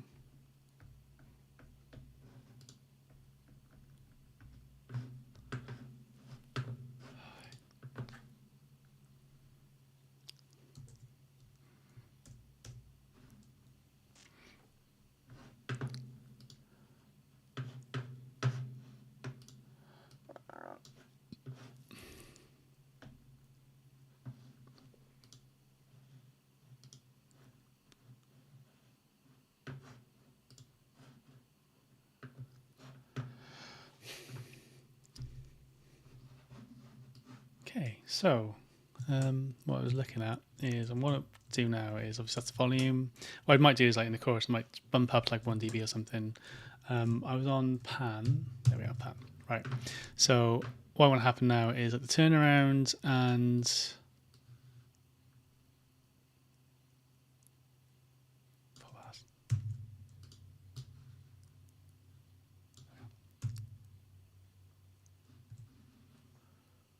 that's really annoying.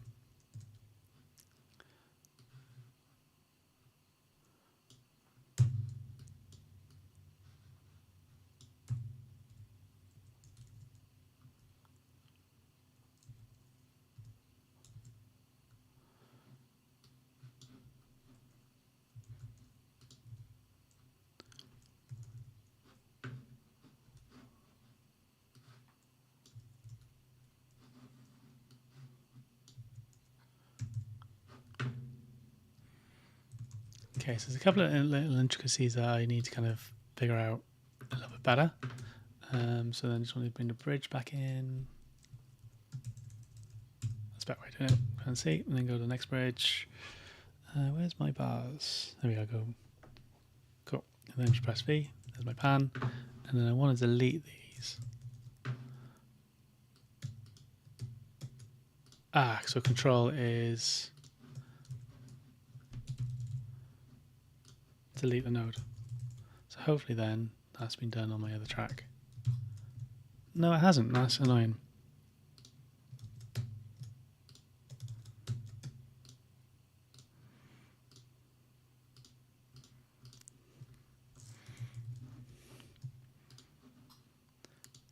There we are.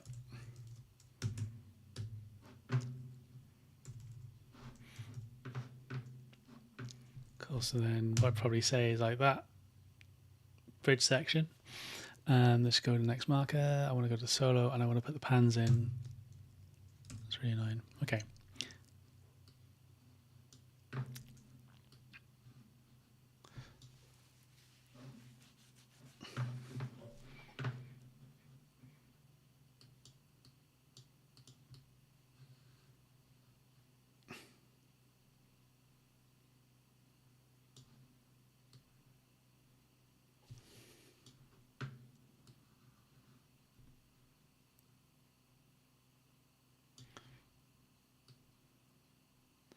Actually, easier just doing that. Right, that'll do. That's a little bit of panning out automation.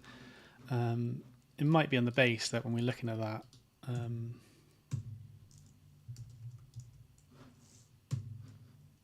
Okay, so that doesn't work when. Cool.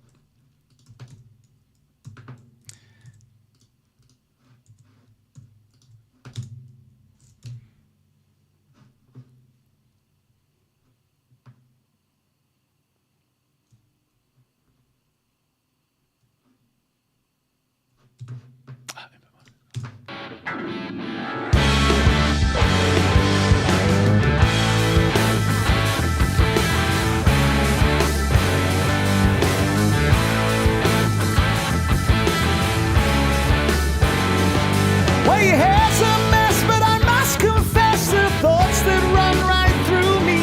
And So what I want to do is when I'm listening to that now, I got this guitar's like jumping up a little bit. I want it when it's on its own, like pan to the side. So I'm just going to drop it down in these gaps here. So I've just set these now to latch. So whenever I move the faders, actually I want to get a touch. So then it'll revert back when I kind of go in between.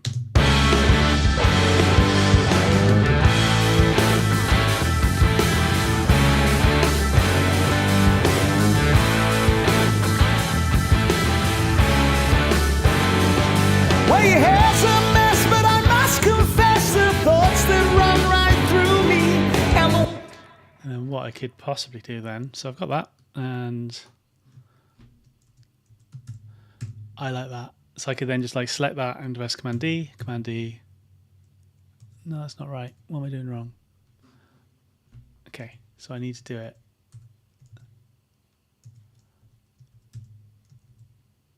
Yeah, that's better. So it needs to be a 2-bar loop. It's in the same place. And this is why like I went through and edited the timing so that I can just copy and everything, and it kind of moves in the right place. Can I nudge this to the left now? No, I can't. Can I nudge it this way? I'm easily pleased. Was that right? To quit your games and speak the truth. 'Cause to quit your game. Cool. So that's then little fader moving up and down there.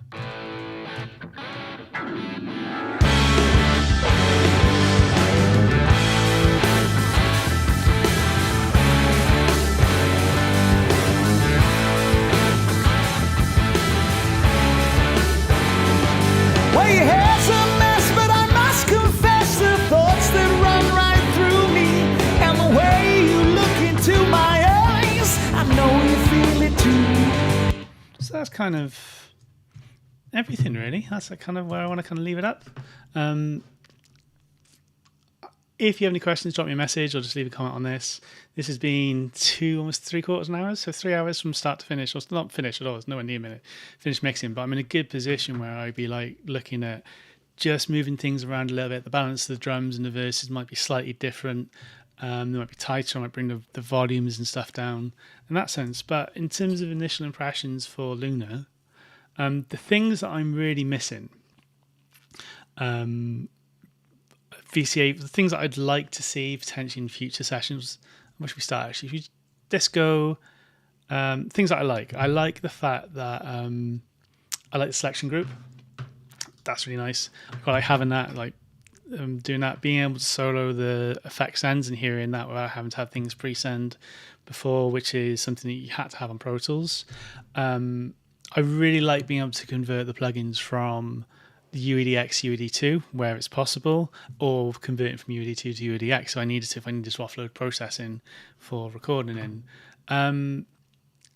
Things that I kind of miss, I suppose, is the ability to change a mono track to stereo with a plugin. So like I've got a few plugins where like I don't really want to change a track to a dual mono, but I wouldn't mind having the mono source becoming stereo with the effects and everything. So like CLA vocals is a good example where I might want to do that. And it's something similar as well where I would like dual mono plugins. So what that means is like for the likes of like these compressors on the parallels, what I normally have in like Pro Tools is I set them up as dual mono. So there'd be 2 instances of plugins on left channel and the right channel. And it would mean that the gain reduction wouldn't be impacted by the other side. So if there was a heavy guitar bit on the left, the right-hand side wouldn't be compressing. So they'd be independent in a sense. And I wouldn't mind having that. And that's one of the things that I'm missing. I wouldn't mind some utility plugins. The likelihood is that if I was to go onto Luna, I would probably need to buy something like a Fab Filter. I probably got it in UAD, the isotope stuff. I've probably got some stuff in there that I could probably use in place of it. But just having like a really transparent compressor, not a character compressor, could make a massive difference. So it can be helpful for that. And I'm missing a few like the Avid stuff like Maxim, or like the Pro Limited ones, were just really handy in terms of just being able to set that out as well. Now the other thing that I'm not really missing, I wouldn't mind, track folders. As an extent, that was something obviously that was only introduced into Pro Tools recently. But as I said, like I've got this option where I can kind of scan through, but it is helpful. But because of the way I have drums set up, like I wouldn't mind seeing when I go to this drum spill, I'd like to see the parallel drums and the other tracks as well in that. The other sense, like I got these snare verb and the parallel drums. It'd be the same with the guitar. I wouldn't mind having like the instrument channel or stuff. I wouldn't mind having something where like I had like a spill safe, I suppose. So like, no, just having something where we could set it up. So like then I'd have these channels just set up constantly, so I wouldn't have to sort it all out. Very interesting little lot. 4 hours on the mix. God, if you stay for 4 hours, fair play to you. Other things that I've missed. Yeah, so nice one, Bartels.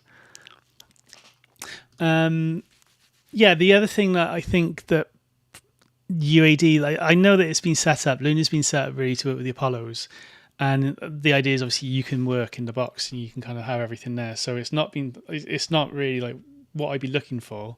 Most people would be using this and go, here's your mix bus. I can kind of bypass stuff. I actually really like this setting here, so I can kind of bypass the extensions, which at the moment the only extension that I'm using is a tape plugin. So it's really handy to hear on and off.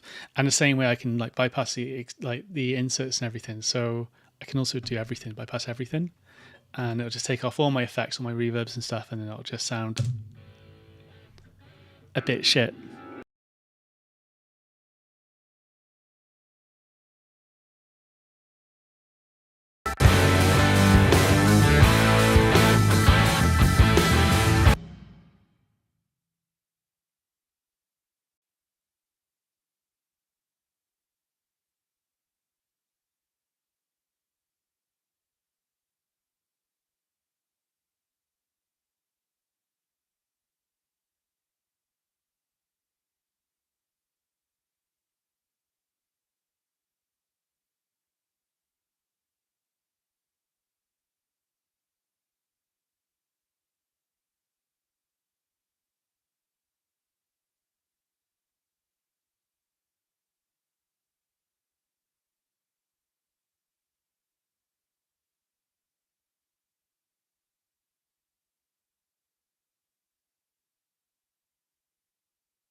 Slow round of applause. So massive long chat, and yeah, jeez, God, going live, what fun. So where was I? Things that I like, things that I don't like. God, how long ago was that? Brilliant. I need to get like another screen with like the chat on so I can see if I'm muted or not, or just OBS so I can see that I'm muted rather than just having it on Stream Deck. Yeah, so that's what I probably call, where I'm at now is what I probably call a static mix. So everything's kind of balanced to a level, but I've only just really started looking at automation. I'm not going into loads of detail, but you can kind of see if I option line, they can start doing like little things where the guitars pop down because it's getting a bit too loud, but then I'd start moving things around. Say like on the drums, it might be that in the verses I'll bring the rooms down quite a bit, and I might make more impact on the hi-hat, so that there's a bit more going on. It'd be the same with the bass. I imagine in the chorus there's the bass is a little high, tling, tling. I've probably been pushing that up a little bit so there's a little bit more room. But from a Pro Tools perspective, there's, coming from as a Pro Tools user, I think I'd be able to get up to speed with this pretty quickly. It feels everything's pretty comfortable. There's a few things that I'd like to see like different, or things that I'm missing. So things that I like about this, shortcuts are really similar. I quite like the fact that we can kind of, view stuff on and off. One of the things that I'd love to see is I really like this spill idea. So let's just go to the drum. Let's just take the non-output tracks off for a second. So what I really like with the spill is I can just kind of go through and go, right, I want to just see all my drums. Now, if I had folders, I'd normally be able to see like the effects ends and stuff as well. I wouldn't mind being able to have like a solo, like spill safe or something like that. So when I'm doing the drums, I'd like to normally see like the snare verbs, the parallel drums and everything included in that spill. And it'd be the same for the guitar. I wouldn't mind having like the lead guitar and maybe that I can echo or something. And that's probably why I actually had like the lead vocal, because there's only the one track. I just kept it on its own on session rows, like the BVs. Normally when it comes to mixing, I'd probably do like a little bit of the processing, but once I got the balance, I don't even really want to deal with that fader. Can I press Command Z? Yeah, I'll go back. Cool. Not that it matters because I'm not getting paid for this mix. So that's something I wouldn't mind. Spill safe, I suppose, what I'm looking for. It'd be the same then here. Like I'd like to have these options as well, kind of spill safe here. I don't know if we can. Yeah, there wouldn't be an option. It wouldn't be something I imagine a lot of people would want. From a mixing perspective as well, one of the things that I really like having is VCAs in Pro Tools, and I know that is an option in Luna, and obviously not Luna, Logic. What I tend to have is I might get a drum balance right, and then I might want to do a fade out or something. So I'd normally just assign the tracks to a group, set that to a VCA, and I can kind of just pull the fader down, but it won't adjust or change any of my settings on the actual channels themselves, which I haven't got at the moment. There's no option for the VCA, and if I just do help, just to be sure. VCA, no. Cool. So that would be something that I'd love to see, just having the VCAs, because the other thing that happens, especially with like in the box mixes, what can tend to happen is that you're doing like a mix, and as things are getting louder, you have to keep constantly bringing things down. And what I used to have is I'd have it like on this view. Basically, these are all my outputs. That's why I call this non-output tracks. So if I bring them back in, there we are. I could just show all tracks. I'd normally have a VCA group just for the output tracks, and then that would be that's the balance of everything. That's where the compressors are hitting everything. So then if I wanted to turn anything down, I'd be turning these groups down, and what I'd be looking at is it wouldn't have an impact on the VCA, like the automation states as well. At the moment, this would be fine, but it was just like an extra thing to have, that it just meant like I wouldn't have to go through and select certain things and bring them down.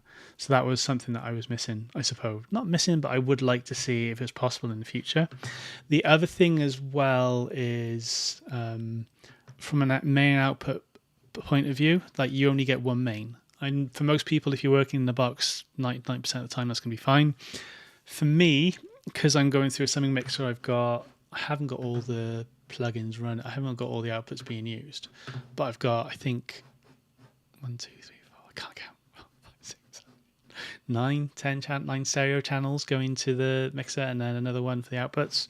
So this is my output 23, 24 as a main, but I wouldn't mind having being able to have all like the mains that could then be kind of hidden.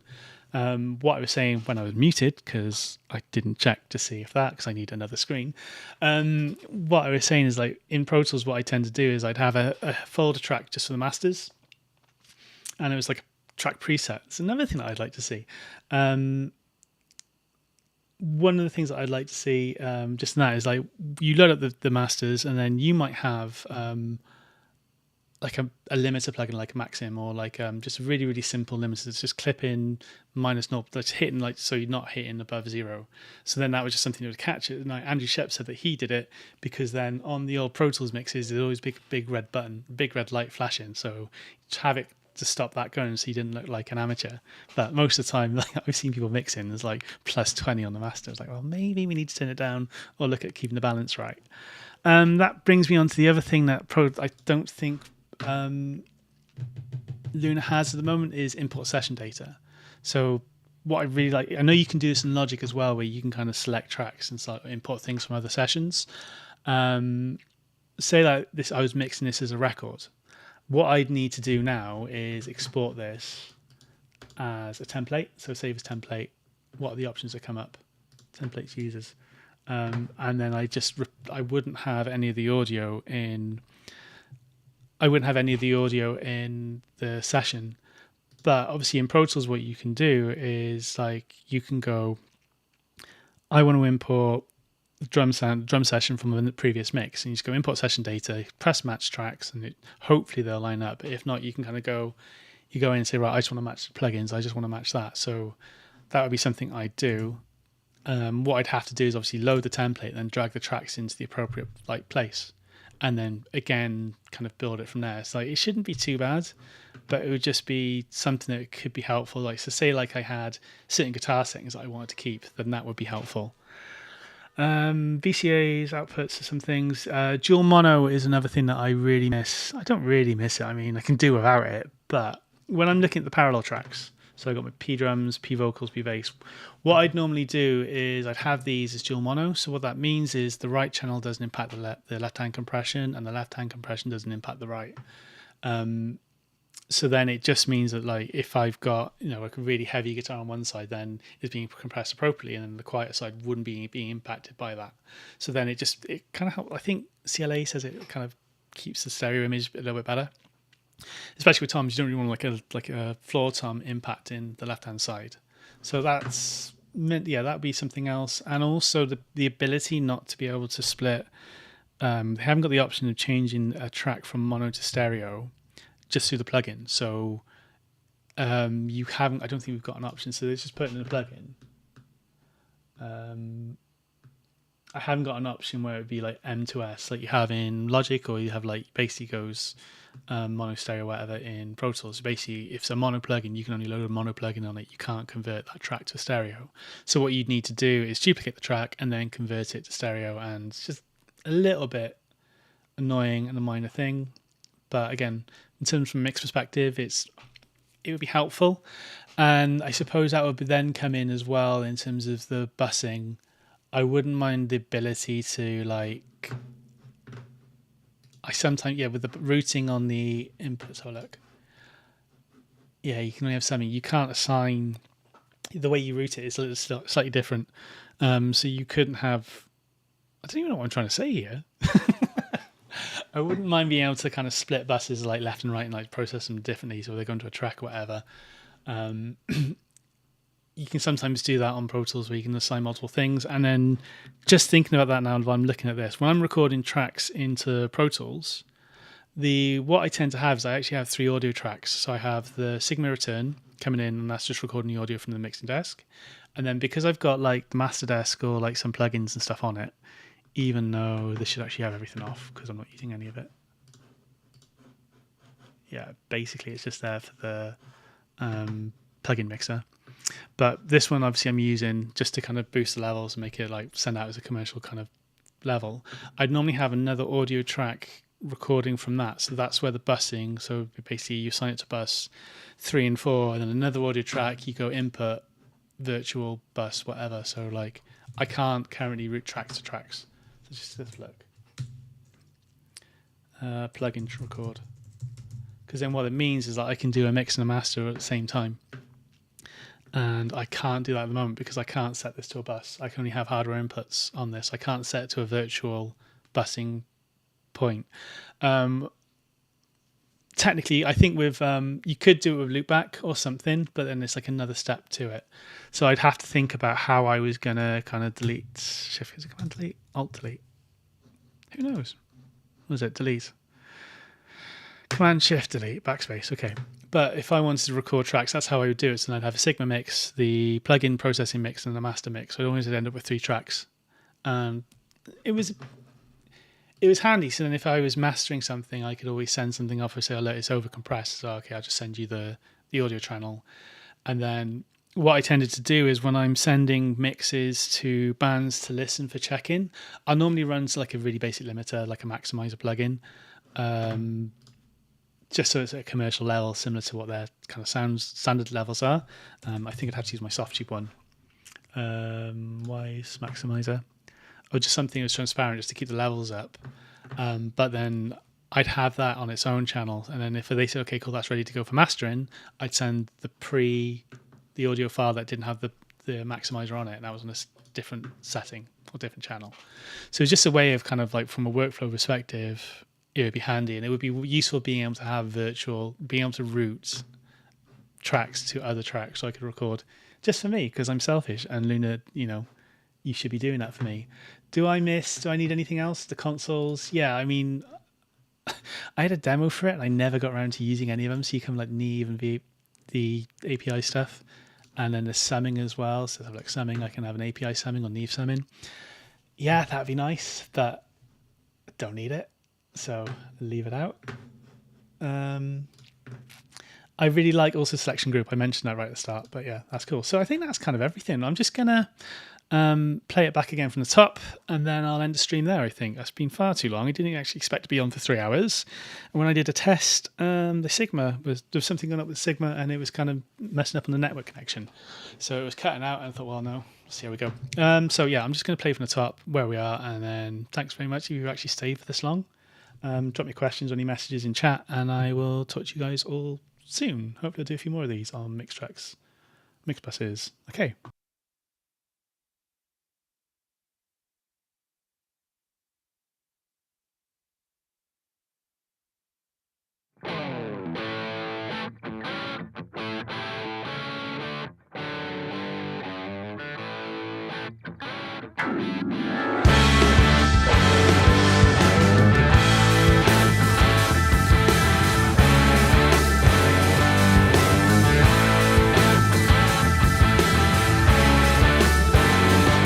Well, your hair's a mess, but I must confess the thoughts that run right through me, and the way you look into my eyes, I know you feel it too.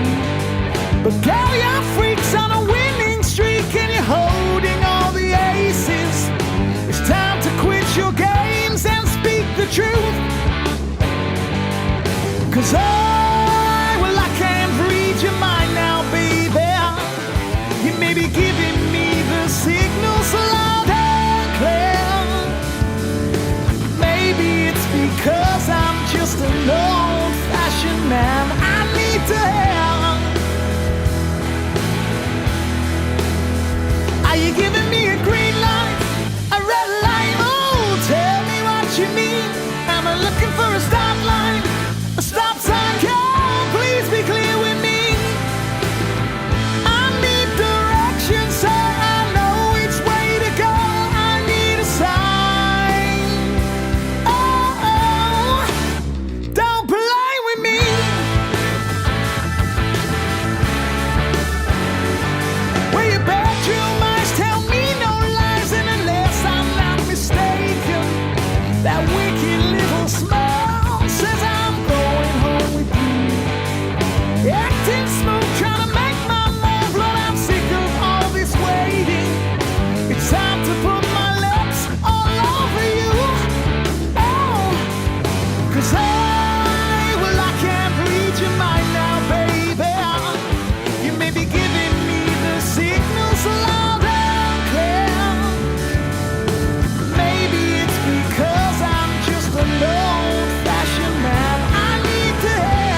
So yeah, cool. If you like this, drop me a message. Thanks, likes and subscribes, all that jazz. Again, so I'll hopefully do that again. If you like the band, I think I put it in the comments about where you can find them. Hopefully they're all right with me. I'm doing that. This will get copyright noted by YouTube, so likelihood is that the adverts will appear on it, and then the adverts will go to the band. A big part of this reason why it came together so quickly is because it's all really well recorded.